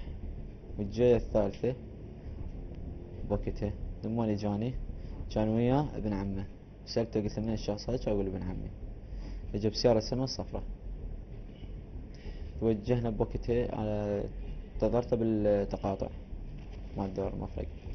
اتجهنا انا وياه وهذا بصحبة هذا الشخص، وقبل ما نتحرك احنا نزل هو من السيارة يعني حكى وياه ظل يعني حوالي بالدقيقتين ثلاثة يحكي وياه على موضوع هذا الشخص. وراها تحركنا، صار حديث بالتليفون بالطريق، خابر هو بمن اتصل؟ اتصل بمارة. شنو كان الحديث وياها؟ وما فاتح هو سبيكر لان تليفونه عادي. هو كلام شنو كان؟ كان يقول له بوقتها سألته كان يقول له شكو ماكو شنو الوضع يمكم. ورا السكت ورا شوية كان يقول له اوكي سد التليفون، قلت له خا ماكو شيء، كان يقول له اكو شيء ماكو شيء. قال لك في المنطقة هذا. بوقتها جينا البيت الضحية. لما وصلنا البيت الضحية توجهنا الى داخل المنزل، لقينا الباب البرا مفتوح، الباب الجوا انفتح حماتين فتحوه. دخلنا، الشخص نايم بالغرفة مالته حتى بنومه يشخر. جاب شرشف وشي سايلون. من جيتوا علي الغرفه لقيتوه نايم؟ نايم سيد. بحيث من تحركتوا ما قدر ما قاوم على لا ولا قاوم، سوى اي موضوع تحرك. ولا حركه؟ ما قدر يتحرك حيل لان هذا السن. وهذا يعني شو حيلك بين هو لا تحرك ولا قاومكم؟ لا يعني شنو؟ تحرك هو بس شنو ما يقدر يحرك نفسه زين حيل. نعم. لان شخص سمين كان لازمه. نعم. اي كان لازم حل اللي حاط يديه على صدره، وانا كنت لازم رجله هو نفذ بي. قد طولت هاي العمليه مالتكم الوقت؟ 5 دقائق. 5 دقائق كنتوا فوقها؟ نعم سيدي. 5 كان دقائق 10 دقائق. زين انت من كنت لازمه وبدأ تخنقون بيه وبدأ تقتلونه، شنو كان داخل؟ شو تقول على نفسك؟ ما طولت انا. انت كنت تعتبر نفسك انسان؟ لا سيدي. يعني شنو كنت تعتبر نفسك شنو؟ انسان بلا شعور. بلا شعور وبلا انسانيه ولا كل شيء؟ نعم سيدي. انت كنت صاحي بيها ما بك شمو؟ نعم سيدي. بعد ما نفذته نعم سيدي. شنو اللي سويته انت؟ شنو اللي جاب بالك؟ سيدي هواي اشياء جت شنو ببالي. اللي جاب بالك؟ قول لي، بدي اسمع من عندك، بدي اسمع عن الناس تشوف سيدي انا لما شوف الاجرام ايش يصير بيك. لما طلعنا بوقتها بعد ما واصلنا احنا جلسة الطابقين، طعم بوقتها فلوس، كرهت حتى نفسي، حتى الفلوس كارهها وقتها، حتى نوم ما نمت، يعني ما اعرف شلون اوصف لك شيء كان بداخلي. اي نعم سيدي. نزلت يم الطابق يم الجادرية، نزلت من هناك ركبت. زين هاي المبلغ اللي اخذته من الجريمه نعم سيدي. شنو اللي سويت بيه؟ شنو اللي سويته؟ اشتريت بالسيارة سيدي. اشتريت بيه سياره، هاي السياره اللي هسه تبيها تساعدها؟ نعم سيدي. اي. وهاي السياره اللي اشتريتها ايش راح تسوي لك؟ سيدك شو ما راح اسوي؟ يعني هاي تاخذ تشتري سياره بدم انسان؟ سيدي. زين ليش اختارك هو؟ ليش اختارك؟ ها سيدي. ليش اختارك انت على ما تنفذ هاي العمليه؟ والله سيدي يعني ما بالنسبة لي يعني ما عندي. عندك استعداد. لا شافوا عندك لا الاستعداد سيدي. والقابليه بان تجرم، بس انت ما كانت فرصه لك سابقا فجتك الفرصه لايك. لين ما جتك هاي الفرصه؟ هي وبيها أول- فلوس، حتى اول مرة مغريات، أسويها. بعت ضميرك واخلاقك ودينك وكل الامور بعتها على مود هذا المبلغ، مو نعم صحيح؟ سيدي. نعم سيدي. زين مو عيب عليك وعلى امثالك مره تضحك عليكم وتخشمركم وتدخلكم فيك موضوع كبير؟ صحيح قتل سيدي. الانسان. صحيح. ما تخجلون من نفسكم؟ انت تعرف الدين والاسلام؟ تعرف الدين؟ تعرف الدين؟ انت قاري دين لو ما تعرف؟ نعم سيدي. ها؟ قاري سيدي. قاري؟ ما سامع؟ ما نصحوك اهلك؟ ما قالوا لك حرام والحلال شنو والحرام شنو؟ نصحوني سيدي بس انا يعني بوقتها كنت بس انت شنو انسان شرير بداخلك شرير، بس ما لقيت الفرصه، بس جاتك الفرصه نفذت. سابقا لو جايتك هيك فرص كانت تنفذ، لان عندك قابليه. هذا ليش اختاروك؟ تدري ليش اختاروك؟ اختاروك لان عندك قابليه للاجرام، لان انت بداخلك انسان مجرم بس ما لقيت الفرصه. وهاي الفرصه والدليل اول مره، مو انت تقول اول مره انا مسوي هذا الموضوع، نعم اول واحد يعرضك عليك موضوع قبلت به، نفسي. لان انت بداخلك مجرم وعندك قتل الانسان بسيط جدا بسيط.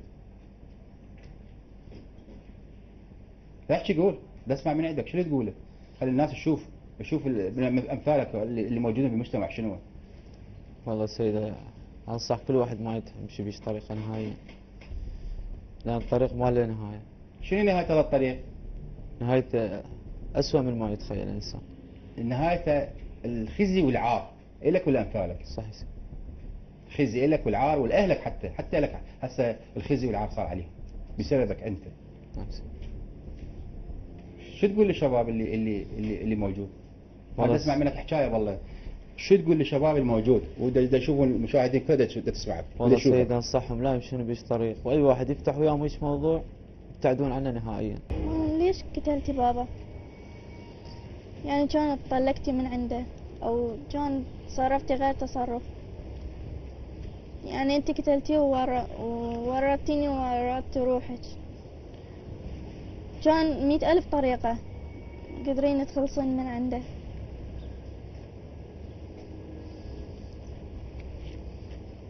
بس انا سلمتك بيد الله، انت بعدين تتحاسبين. انا ما قدرت اسكت، اظل ساكتة وقلت ورحت وقلت، لان هذا دم بابا، ما اقدر اظل ساكتة. بس سلمتك بيد الله. رسالتي في هذه الحلقة: الكل اليوم مسؤول بالاهتمام في ملاحظة جميع الحالات التي تكون بداية لانطلاق الجريمة، لأن انعكاساتها ستكون سلبية لسمعة العائلة وتاريخها. في ختامي شكري الموصول لمديرية مكافحة إجرام بغداد، وشكري الجزيل إلى مكتب مكافحة إجرام البياع، وامتناني إلى مديرية العلاقات والإعلام في وزارة الداخلية لدعمها المتواصل لإنجاح فكرة البرنامج. ألتقي بكم في الأسبوع القادم وأحداث لا يمكن السكوت عنها. انتظروني لذلك الحين، في أمان الله. أنا سؤالي إليك، هاي شلون قدرتي تقعدين بالفاتحة قاعد والناس تجي تعزيك وتقاتله زوجك؟ شلون قدرتي تمثلين هذا الموضوع يعني بحيث ما يبين عليك قدام الناس بشكل طبيعي واعتيادي؟ هم كنت تبكين بس كنت اصفن هواية قالوا لي. اي اي هاي طبعا تصفين هواي. اي هاي شلون قدرتي زي ما كانوا يسالوك الناس شو تقولي لهم؟ متاثره على زوجك تبكين كذا بشكل طبيعي تتصرفي؟ اي طبيعي. اسمك؟ رامي السين محمود، جاسم الجبوري، مواليدك؟ 1991. سكن وين تسكن؟ الدورة، وين بالدوره؟ محل 826، بس زدار وزغخ ما حافظ، قرب البريد. تحصل لك دراسه؟ مخلص دراسه؟ سادس ابتدائي. سادس ابتدائي؟ نعم سيدي. شو تشتغل؟ كاسب سيدي. شنو كاسب؟ أعمال يعني أعمال حرة. اعمال حره؟ نعم. شنو اعمال حره تشتغلها؟ يعني مثل اشتغل تاكسي أو اشتغل بمحل غسل عندي كان سابقا. يعني مشتغل عده اعمال. نعم سيدي. زين هسه نسألك شلون تعرفت على الجماعة الموجودين وشلون بدلوك على الشخص المقتول، العملية، تفاصيل كل المعلومات اللي تعرف على هاي العملية وعلى القتل اللي صار تحكي لنا اياه نعم بالتفصيل. شلون تعرفت عليهم وشلون اتفقتوا، المبلغ ايش قد بالتفصيل؟ نعم سيدي. وقت سيدي كنت بالمستشفى اليرموك نايم ويا خالي. ايه اي فتعرفت عليهم مستشفى اليرموك. كان اكو ولد هناك اسمه محمد، هو وياهم موجود دائما. ويا من محمد موجود؟ هو كان موجود بالمستشفى. ايه همتين عنده حالة نايم بها و24 ساعة متواجد وياهم. فصار شلون يقول كلام بيني وبينه واتصال. طلعت من المستشفى خابرني، ورا ما طلعت بفترة خابرني وجاني لمنطقتي للدورة. التقينا انا وياه، صدار حكي بيني وبينه، وبعدين رد رحل، وبعدين رجع لي هماتين. لما رجع فتحنا بالموضوع الجاي الثاني ايش فتحنا. قال لك بالضبط؟ اول جايه عاديه كسؤال وهذا كان يعني خلاها الموضوع طبيعي. اي اي الجاية يشوفك الثانية. تتقبل الامور لو ما تتقبل الامور، نعم عندك سيدي. استعداد لا ما عندك استعداد. الجايه الثانيه اي جاي ثاني شو اتفق وياك وش حكى وياك؟ فاتحنا بالموضوع، ايش قال لك بالضبط؟ حاكانا على مود قتل احد اقربائه، اي على اساس هو اقرب مني اقربائه. زين. نعم سيدي. اي قال اتفقت وياه. واتفق على اساس يعطيني الشده. زين. بوقتها صار اتفاق بيني وبينه. وراها رحنا انا وياه ويا ولد على اساس ابن عمه ولد السمين. زين. رحنا للبيت المجني عليه سيدي. وصلنا بأي لهناك مكان؟ بالبياع، يسموه شارع المجاري. شارع شهداء البياع. المظفرات. نعم مش سيدي. شهداء ما تقتل الشهداء. نعم سيدي. اي رحنا لي هذا بأي ساعة هذا صار الحكي؟ بأي ساعة رحت حوالي الساعة ب 12 بالوحدة، بين 12 والوحدة، اي يعني ما أذكر بالضبط سيدي. زين. أي وصلنا لهناك، نزلنا بوقته، أو لقينا الباب مفتوح برا. إيه. الباب الجوا فتحته بنيه بوقته، طبينا الجوا، هو الشخص لقيناه نايم حتى يشخر وين نايم بأي مكان؟ بالغرفة. زين. من دخل عليه؟ أنا ومحمد وهذا الولد السمين قرايبه وياه. زين.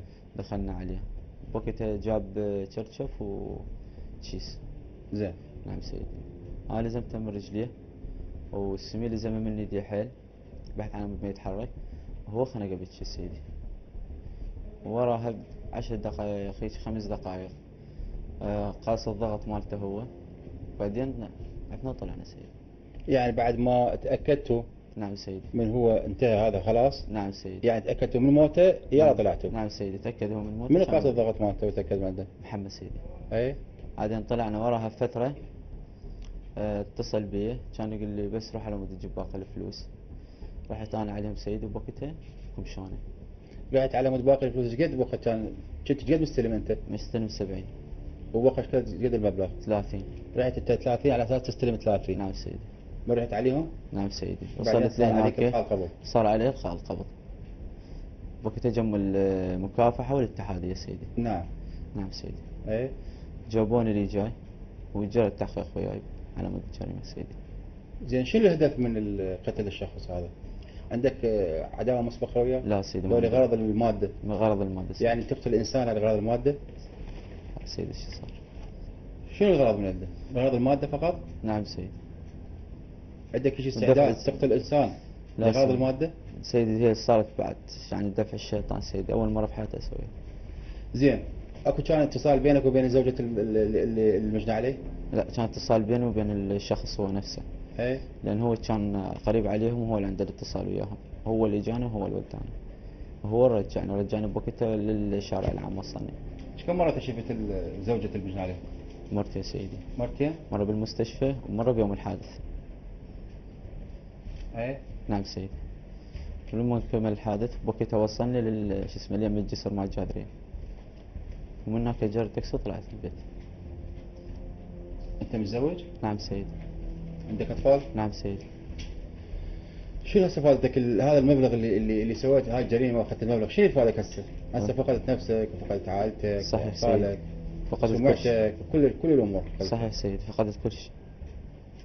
زين شنو هاي الجرأة اللي عندك بحيث بعد ما تقتل نعم سيدي. تاخذ مبلغ ورا فتره ترجع للبيت، شنو هالجرأة تجي تجيب زوجتك وياك وتجي تدق الباب وتطلب 30 ورقه، شنو هالجرأة هاي اللي عندك؟ شنو يعني هذا يعني حتى الانسان المحترف يمكن ما يسويها بهالطريقه هاي، يروح يدق باب الناس اللي قاتلهم. صحيح شنو سيدي. هالجرأة هاي اللي خلتك دفعتك تسوي هذا الشيء؟ والله سيدي الساعة الشيطان صارت بعد غلطة، أول مرة غلطته وأكبر غلطة بحياتي. يعني سيدي. تعتبر هاي غلطه انت؟ سيدي يعني مو جريمة بس غلطة. قتل انسان. نعم لا سيدي. عندك مشكله وياه ذنب لا عندك هو. كذا، صحيح سيدي. تعتبرها غلطه هاي جريمه؟ لا تعتبرها سيدي. غلطه هاي مو أكبر غلطة. ذنب، أكبر ذنب. هاي جريمه قتل انسان. صحيح سيدي. تعرف عواقبها شنو انت هذه؟ ها؟ لا شو سيدي. تسكت ما تحكي ليش؟ سيدي. اللي يتخذ فيك خطوه لازم يعرف شنو العواقب. انت مو عندك اطفال؟ نعم سيدي. زين انت من قتلت انسان تعرف عنده طفله هذه البنيه موجوده؟ تعرف عنده اهل وعنده ناس وعنده تفاصيل كامله. ما قلت شنو ذولا مصيرهم؟ شنو مصير بنته؟ صحيح سيدي. وشنو مصير اطفالك حتى كذلك؟ مصير اطفالك انت شنو مصير اطفالك؟ شنو مصيرهم وشو راح يصير مستقبلهم؟ صح سيدي. مستقبلهم ابوهم قاتل. نعم. احكي لي. سيدي وبعد شو اقول لك، يعني هو اول مرة سويتها أنا بحياتي، قتلت شخص بدون اي ذنب، يعني هسه حتى عائلتي تدمرت. كان إجبار المتهمة لابنتها بعدم الخروج من الدار والاختلاط مع أقاربها هو لغرض عدم معرفتهم بتفاصيل وأحداث الجريمة، لأنها كانت الشاهدة منذ بداية الاتفاق مع المجموعة الإجرامية وكيفية اختيار الوقت المناسب في عملية القتل الأولى، والتي لم يحالفها الحظ لمفارقة الحياة الضحية، ومن ثم اختيار طريقة قتل أخرى كانت النهاية بالنسبة للضحية. اسمك؟ كوثر. مواليدك؟ 2000. سكن؟ بغداد. تحصيلك الدراسي؟ 5 ابتدائي. شو السن من الضحية؟ والدي. والدك؟ اي. هسه اريدك تحكي لنا تفاصيل القضية اللي انقتل بها والدك، المحاولة الأولى والمحاولة الثانية اللي صارت أدت إلى مقتله، بس تحكي لنا بالتفصيل. كنا بالمستشفى مال اليرموك، كان جدو مجلوط ابو امي جلطة كاملة. تقريبا ظلينا هناك 15 يوم الى 16 يوم. اتفقت ماما شافت شخص اسمه رامي. هي ما تعرفه، مو تعرفت عليه بالمستشفى؟ اي تعرفت عليه بالمستشفى. نعم. اتفقت وياه، قامت تشرح له على اساس بابا يسكر ويجيب نسوان ويجيب رياجة عليها، يعني عدة شغلات. يعني قامت تلفق عليه خلينا اي نقول. اي.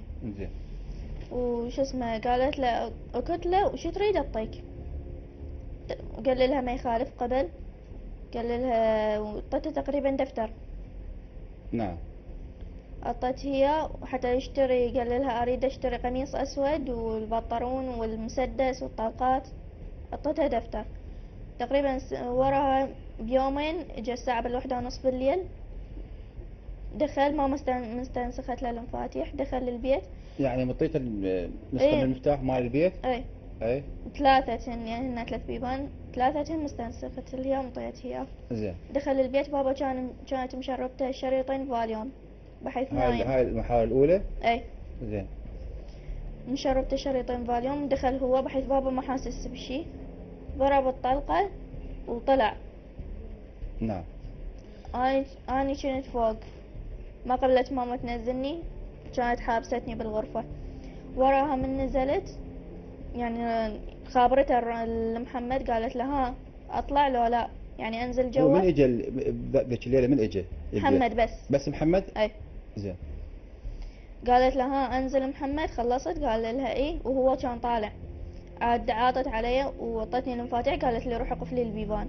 نعم. كان ما موجود. شافت بابا مدمه يعني كله دمايه هي طلقة كانت بفراشه نعم. مو برا. ضربه وماما قالت لها شنو على اساس ما تدري شنو هاي، منو ضاربك منو مسويك؟ قالها هسه انت بس خابري لي لؤي يصير اخوه البابا. يعني حكى وياها؟ اي يحكي. نعم. خابري لي اخويا بس كان يرجف ووجه اصفر ما بالقوة يحكي. المهم قالت له ماما، قالت له الموبايلات مسروقة. يا من سرقهن على اساس اللي قتلك سرقهن. عاد انا صرت يعني عصبية لان قاعد كذب. طلعت الموبايلات قلت لها ماما هاي، وهم ما اتصلت على عمامي. نعم. اخرتها ساعة يما غسلت له سوته وما قبلت تتصل. ودتها للمستشفى. نعم. انا وياها خليناها بالسيارة وهي بحدها وودتها بالمستشفى اليرموك. زين. وراها تقريبا ساعة بالوحدة الظهر طلع من المستشفى. جابوه للبيت. كان ما بيشي بس مغذيات وعلاجات بس يحكي ويعني يمشي صح، يمشي على كيف بس ما يمشي يعني ما بيشي. طلقة جت هنا يقولون بخده واستقرت هنا. نعم. ورا 5 أيام ماما خابرت رامي. قالت له رامي الحق لي عدق ابويا يعني والدي. نعم. قام يشك بيه شو اسمه تعال خلصنا لان ماكو غيره يعرف انا عندي علاقات وما ادري شنو. تعال خلصنا. قال لها ماشي اوكي. وهو كان يعني هو رايدها الماما. شو رايد الماما يعني؟ رامي رايد أمي زين. على أساس يريد يتزوجها. نعم. المهم اجت هم الساعة بالوحدة ونص بالليل، هي على اتصال هي وياه يعني مفتوح الخط. يعني هاي بعد ما طلع من المستشفى ورجع 5 للبيت؟ أيام. ورا 5 ايام؟ اي اي. قلت لك اجا رامي ومن قاعد تحكي وياه قال لها فتحي لي البيبان، ماما فتحت البيبان له وهي قاعد تحكي وياه، ودخل منو اجى؟ رامي وياه شخص ثاني ما اعرفه بس اعرف شكله. نعم. حاولت. لا مو محمد. مم. لا محمد بس اجى بالطلقة. يعني محمد بالعملية الأولى كان محمد موجود؟ اي. والعملية الثانية؟ رامي وياه شخص ثاني ما اعرفه. نعم. بس اعرف شكله. زين. طب رامي وماما صعدت فوق، عاد اشرت له قالت له وين الجفوف؟ قال لها شو اسمه ما جايب، هو صعد لها فوق قال لها ما جايب، قال لها اعطيني كيس نايلون واعطيني شرشف. اعطت هي ونزل جوا، قال لها لا تنزلين، بس هي ما ظلت حابستني بالغرفة وكل شوية تنزل، كل ما اطلع تصعد لي. نعم. المهم تمت الاختناق ومن خلصوا تقريبا ظلوا نص ساعة يم بابا، سدوا الباب عليه، يعني هم جوا بالغرفة النوم يم بابا وسدوا الباب. زين. وتمت الاختناق، ماما نزلت نزلها رامي واني هم نزلت، قالها اعطيني مقياس مال الضغط، قاسها والضغط، اشر لها قالها هيجي ماكو اي شي. كان واقع بالقاع، رامي كان شايله من رجليه، تشوف رجليه من جوا، والثاني كان شايله من ايده، شالوه خلوه عد شرباية يعني كان واقع بالقاع. وراها رامي وماما صعدوا فوق، تقريبا ظلوا نص ساعة فوق، وهذا الشخص الثاني بقى قاعد يمي. حاولت اسأله انت منين شنو اسمك، ما يحكي، ما يقبل يحكي. نزلوا ورا النص ساعة، نزل رامي، ماما اعطته قلاص مي، هو الرامي وهذا الشخص الثاني اعطيته مي، ورامي قال لها اريد فلوس، وين الفلوس؟ بس ما اعرف شنو مقدار الفلوس، يعني ورق عراقي ما ادري. وراها طلع رامي وطلع الشخص الثاني، يعني سوا تقريبا هيك الساعة 2. ماما شو لزمت مناديل مال مسح لزمت ايد بابا ومسحت ايده، جفوف ايده وجفوف رجله حتى لا تبين البصمات مال رامي. نعم. ولمت الكيس النايلون ولمت الشرشف هي المناديل مال المسح وذبتهم بالحاوية يمنه، تقريبا تبعد عنا متر. وطبت قلت لها ها ماما ما راح تتصلين على عمامي؟ قالت لي لا. قلت لها ليش ماما شنو السبب بابا توفى؟ قالت لي اخاف يلحقوا له بالمستشفى. عاد سكتت، قلت لها بس يعني هم يعرفون الوقت الوفاة، يعني اذا يودوه يعرفون وقت الوفاة. قالت لي معليش بحساب اني نايمة وما ادري بي. واخرتها من الساعة 5 قصدي الساعة 2 للساعة 5 الفجر. يلا اتصلت على عمتي اميرة وعمي لوي، قالت لهم عدي متخربط وخاهي، ودوه المستشفى وهو ميت. اي. شلون تصرفت وراها بعد ما خبرتهم؟ شو اللي صار وراها؟ سوت نفسها قاعد تبكي ومثلت على اساس هي حامل وهي مو حامل، وانا بعيني يعني شفتها هي مو حامل. مثلت عليهم كليتهم. وعدة مرات حاولت اروح لعمامي، ضربتني تقريبا بيوم جابوا التابوت ضربتني وخنقتني بالواير، وعندي شهود على هذا الحكي، وحتى اظافيرها طوبتها بخدي. كله على مود اريد اروح لعمامي. رجعوا مرت الثانية بيوم السابع مالته بابا، هم رجعوا يحاولون ياخذوني.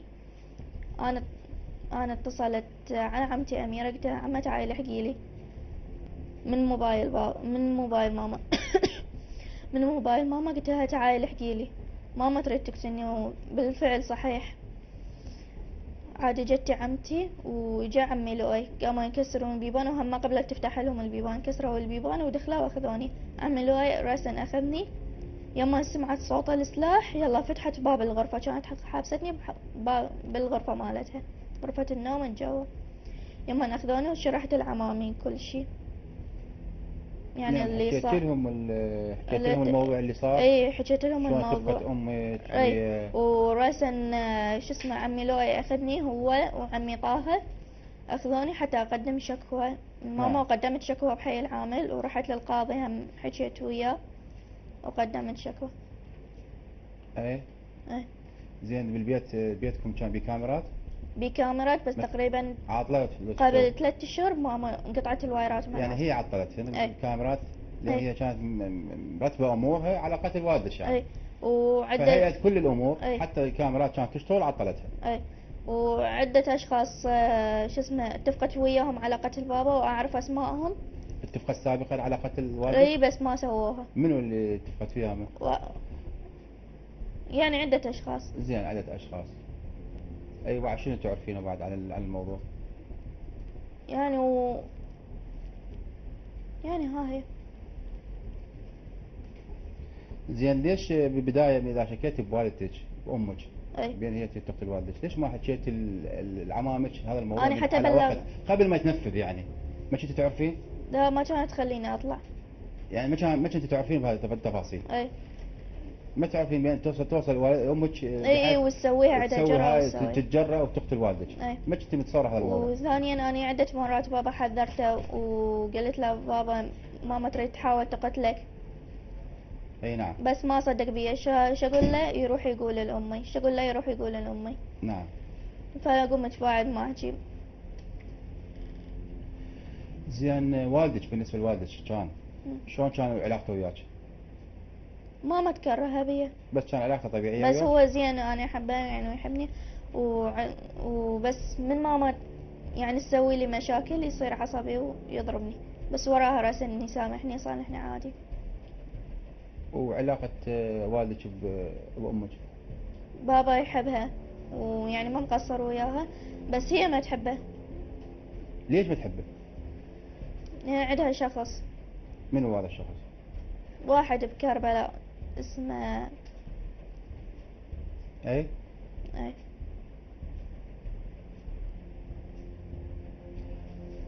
اي كمل. تقريبا صار لها تعرفه 1.5 سنة.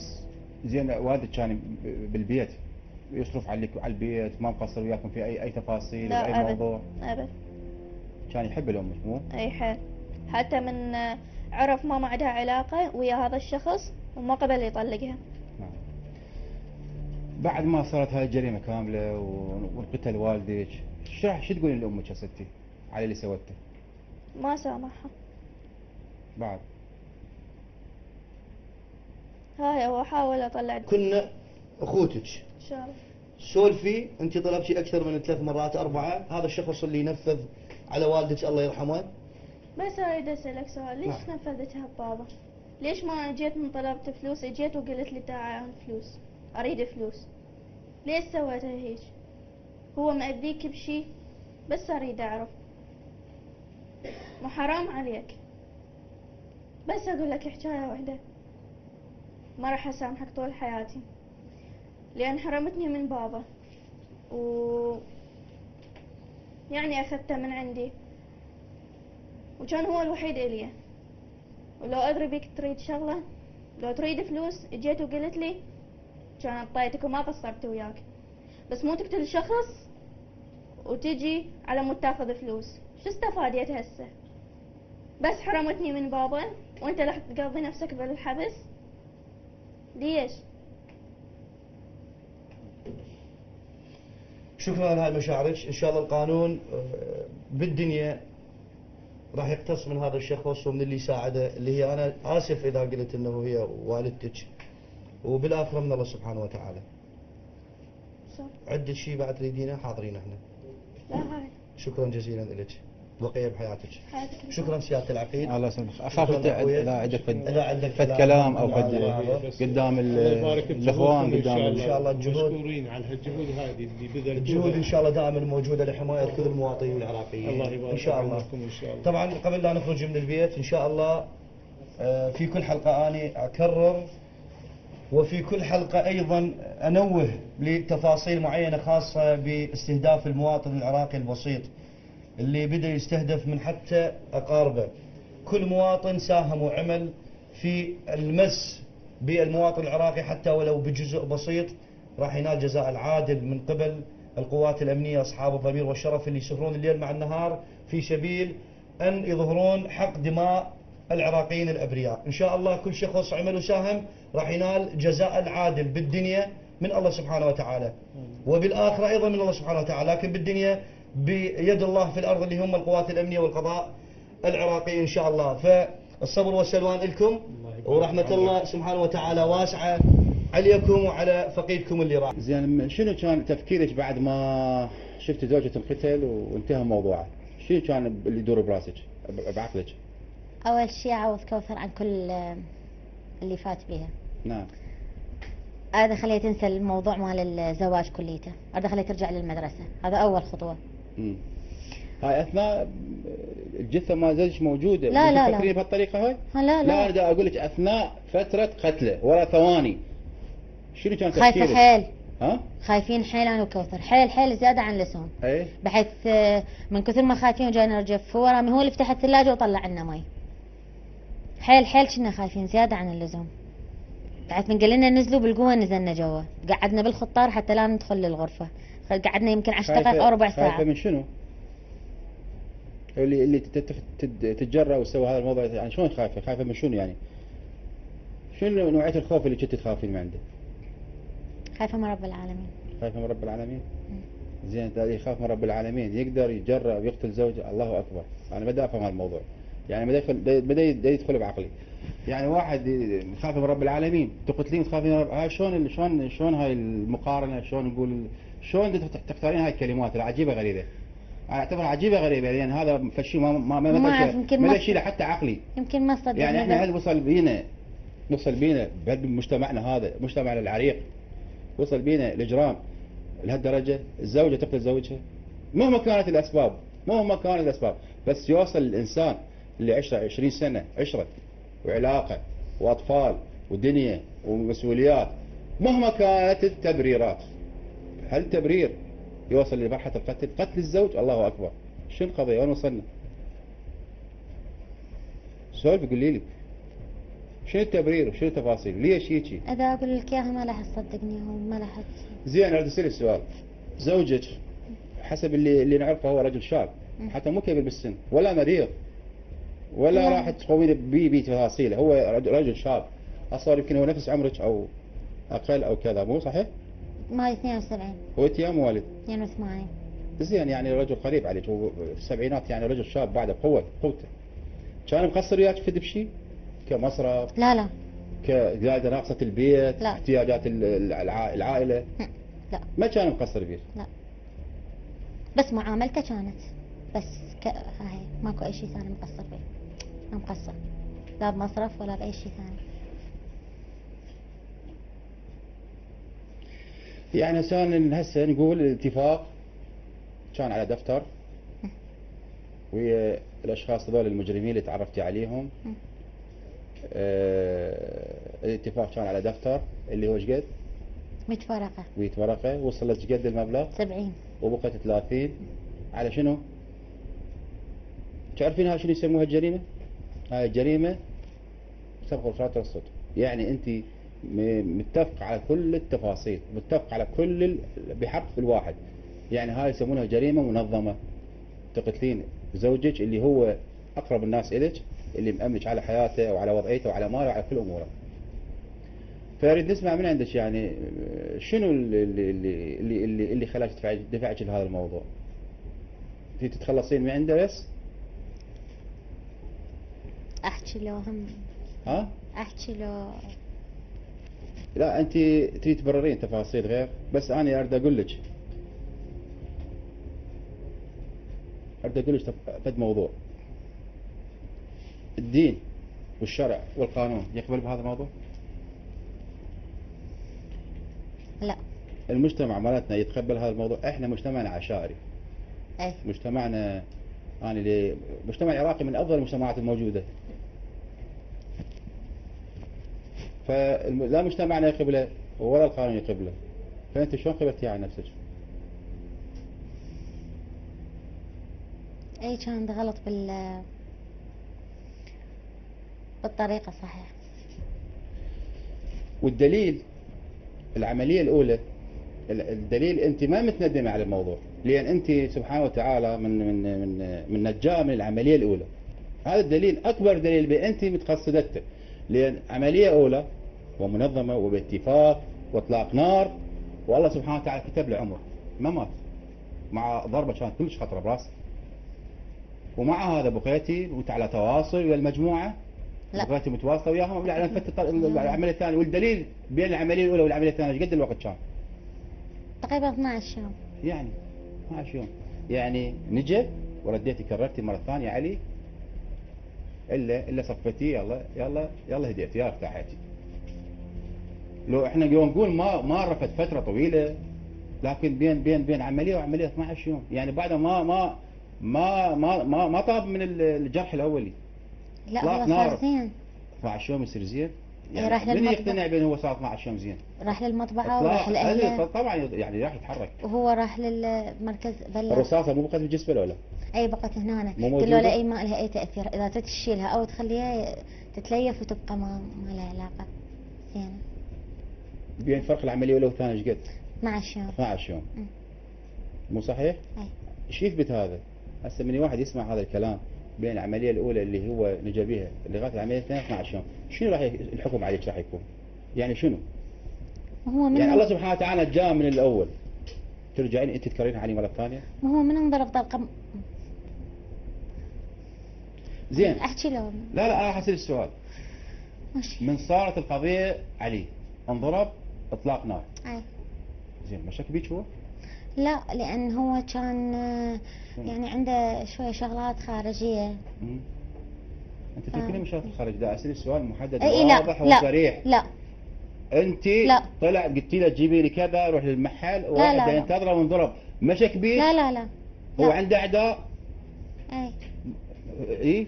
عنده اعداء ومشك إيه، بيك انت؟ شوف، لا. هذا الحكي لا مشك فيه. مشك بيك انت؟ لا ليش لا، مشك والدليل بيك؟ على هذا هو راح بلغ بمركز حي العامل وسوى دعوة وأيدها بالمجهول وحفظها يعني للدعوة. مشك بيك؟ لا بين انت اللي نفذتي عليه؟ لا ما حد نبهه، ما حد قال له نصحه؟ لا لأن أنا زين هسه بعد ما صار اللي صار وقتلتي زوجك وانتقل الى رحمه الله، شو اللي حصلتيه هسه من الموضوع كله هذا؟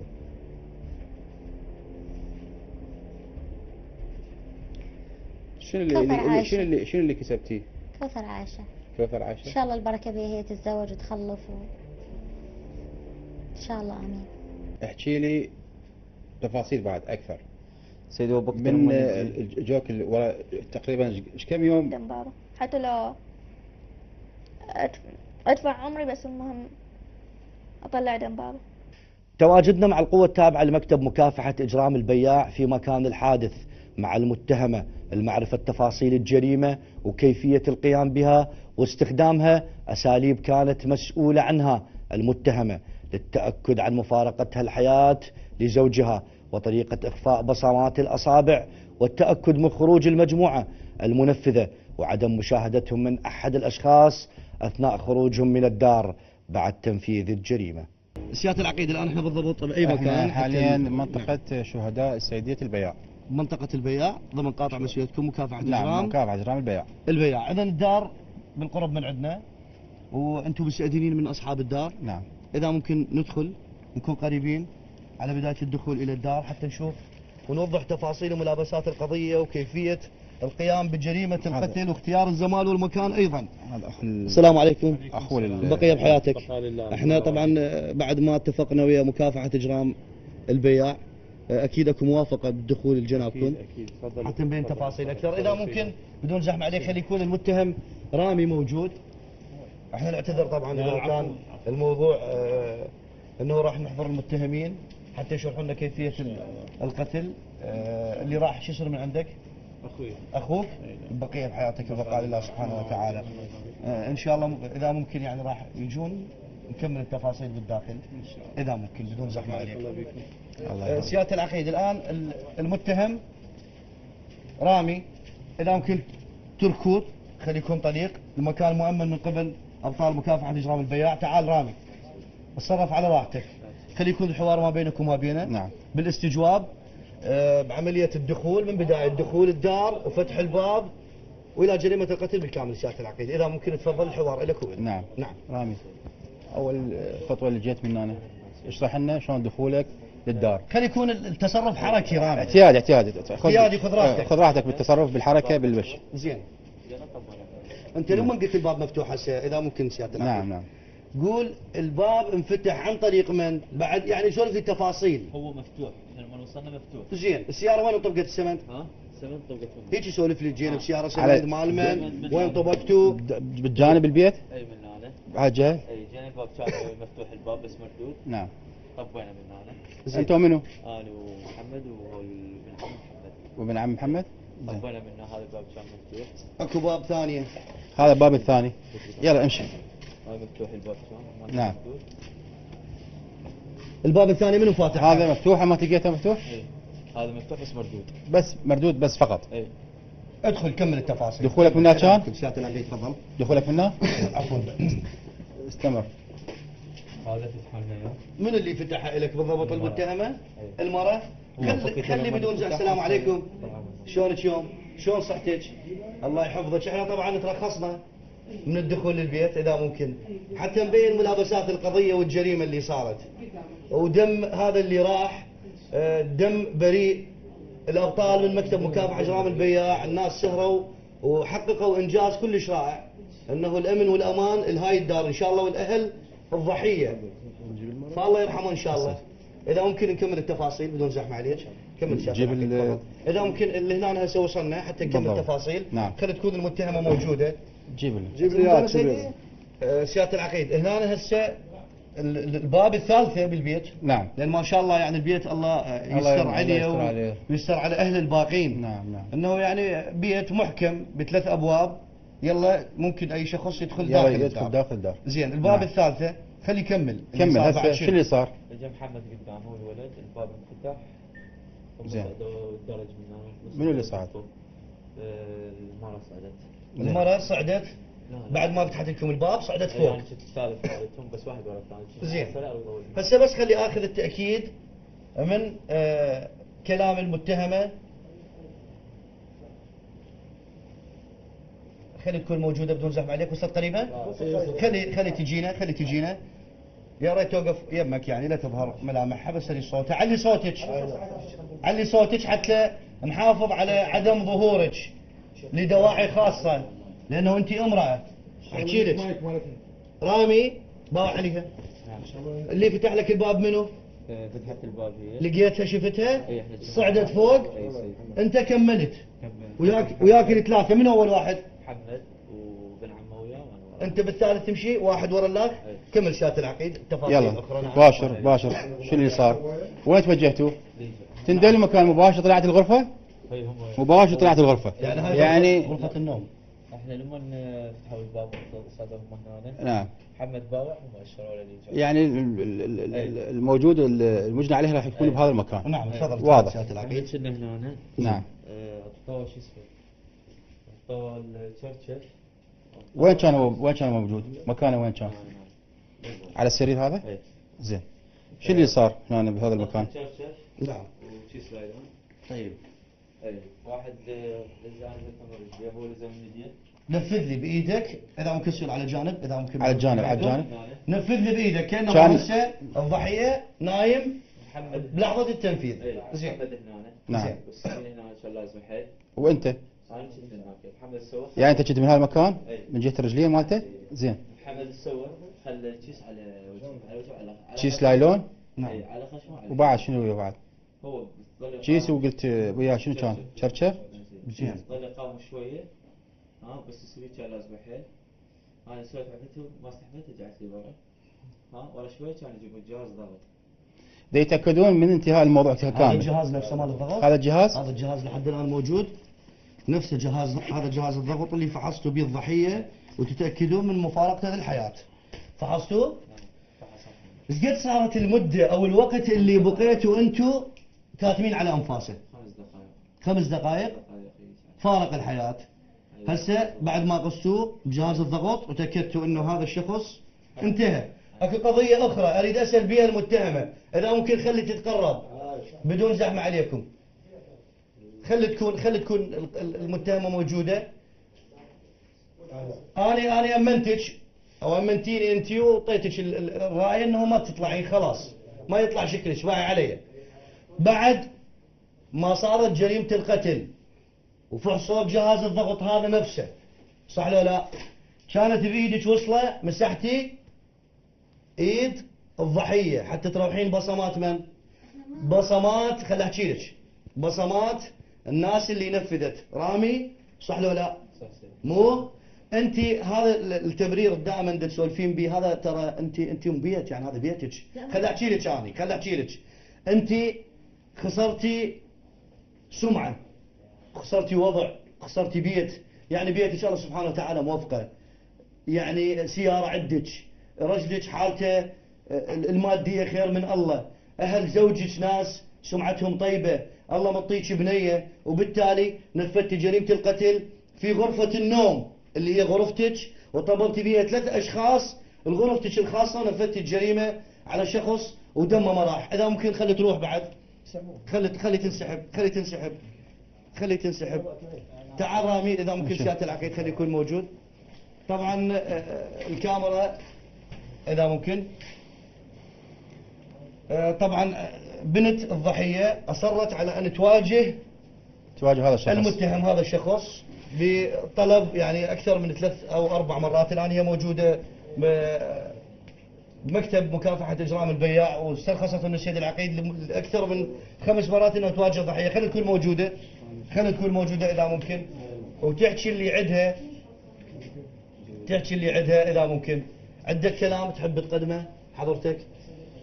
عندك فد شيء تحب؟ احنا بخدمتك. احنا حقيقة والله نشكر جهودكم هاي المبذولة. يطول عمرك، هذا واجب ان شاء الله. الله يبارك بكم، وندعو من الله انه يوفقكم بعملكم هذا الشريف. يسلمك ان شاء الله. وعاجزين عن الشكر حقيقة، يعني عاجزين. الله يحفظك ان شاء الله. بس نريد اجراءات يعني انه تتخذ بكل الامور، يعني ان شاء الله صحيحة. ان شاء الله سبحانه وتعالى. ما طول موجوده ناس اصحاب ضمير وشرف، ناس تسهر الليل مع النهار في سبيل ان يرجعون حق دماء العراقيين اللي يتعدون عليها مثل هؤلاء الاشخاص. ان شاء الله تعاونكم، وهذا استسلامك للقانون هذا دليل واضح على انه المرحوم الله يرحمه اللي هو اخوك من عائله طيبه ومتماسكه، ما طول انتم مؤمنين بالقانون، لذلك القانون هو اللي جاب حقكم. اكيد والله. هذا أكيد. لداعي ايمانكم بالقانون وبالله سبحانه وتعالى. خلي تكون المتهمه العفو الشاهده موجوده اللي هي ابنه الضحيه. هذه الشاهدة اللي هي يعني انت تعلم. انا اول شيء اقول لك البقيه بحياتك ان شاء الله. احنا السلام عليكم مشاهدينا الكرام اينما كنتم.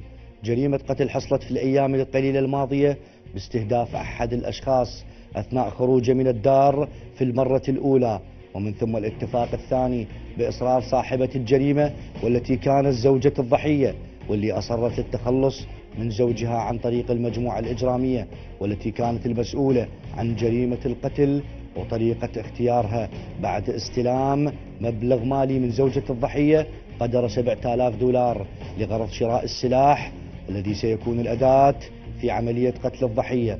بعد الاتصال الهاتفي الاول من المتهمه الى المجموعه واختيار طريقه الخروج لزوجها من الدار، وهنا كانت البدايه. تابعوا الاحداث.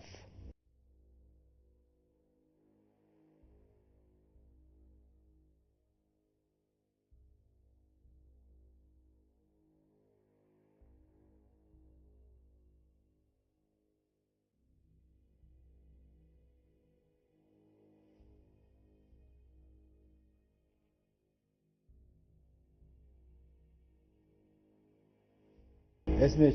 تيسير. مواليدك؟ 82. سكن؟ بغداد. تحصيلك دراسي؟ متوسطة. فترة الزواج قصرك متزوجة من المجنعي؟ 20 سنة.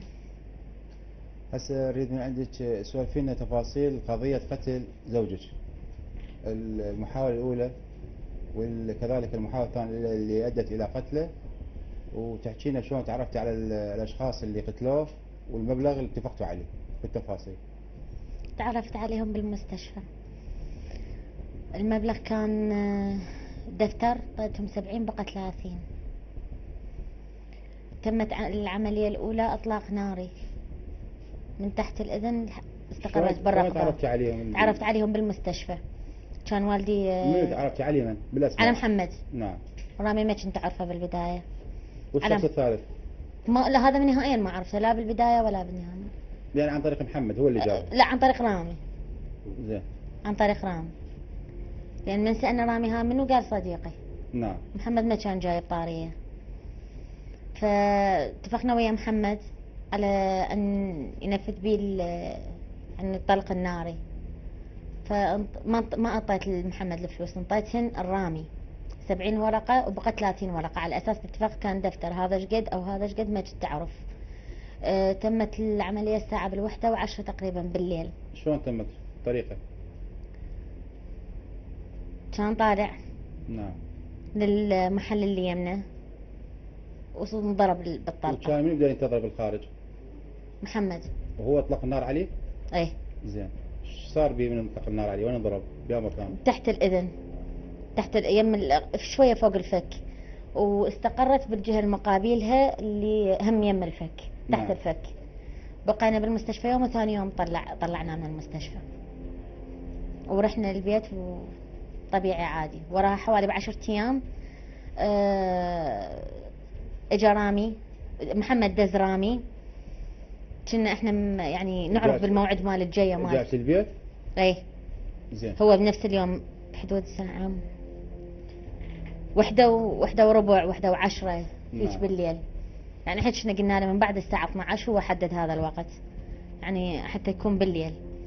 فاجا احنا كنا نعرف بجيته، دخل للبيت. يعني كنتوا تنتظرينه؟ ايه. متفقين على الوقت؟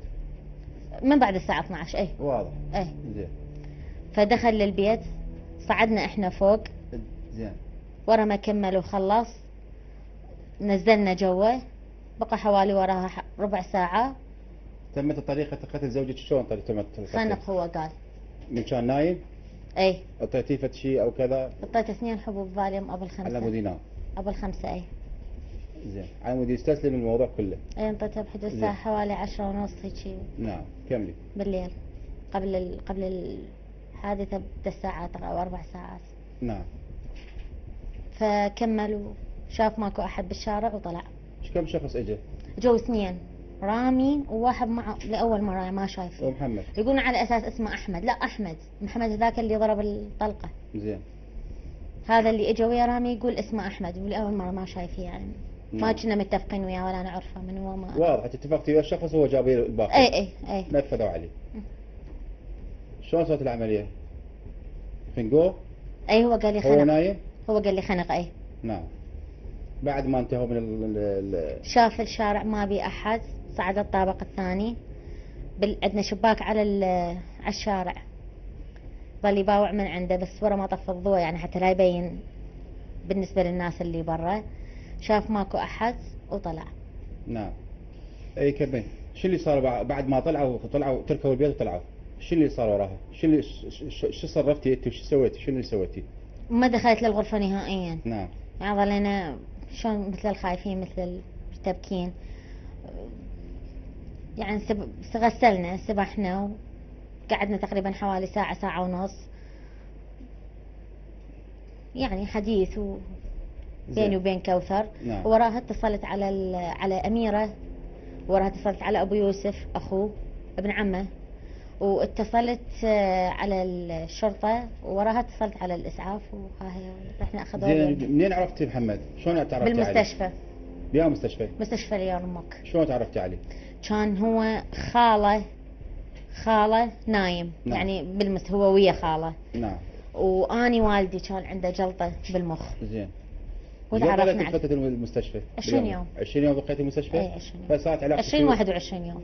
زين. شلون قدرتي تفتحين خط ويا محمد بحيث تتجرئين وتطلبين منه هذا الطلب بحيث يقتل زوجك؟ شنو الثقة هذه؟ لا، هي زين. مو ما شفتي بان هو يعني يحكي عليك او ما ينفذ بعدين يخبر الشرطة؟ هو عرض علي الموضوع واني وافقت. على اساس عرض يعني ليش يعني يعرض عليك هذا الموضوع؟ شنو هو قاتل مأجور؟ انا ما اعرف به. انت هو قاتل مأجور اصلا لو انت غريتيه بهذا الموضوع؟ لا، هو اللي عرض علي الفكرة.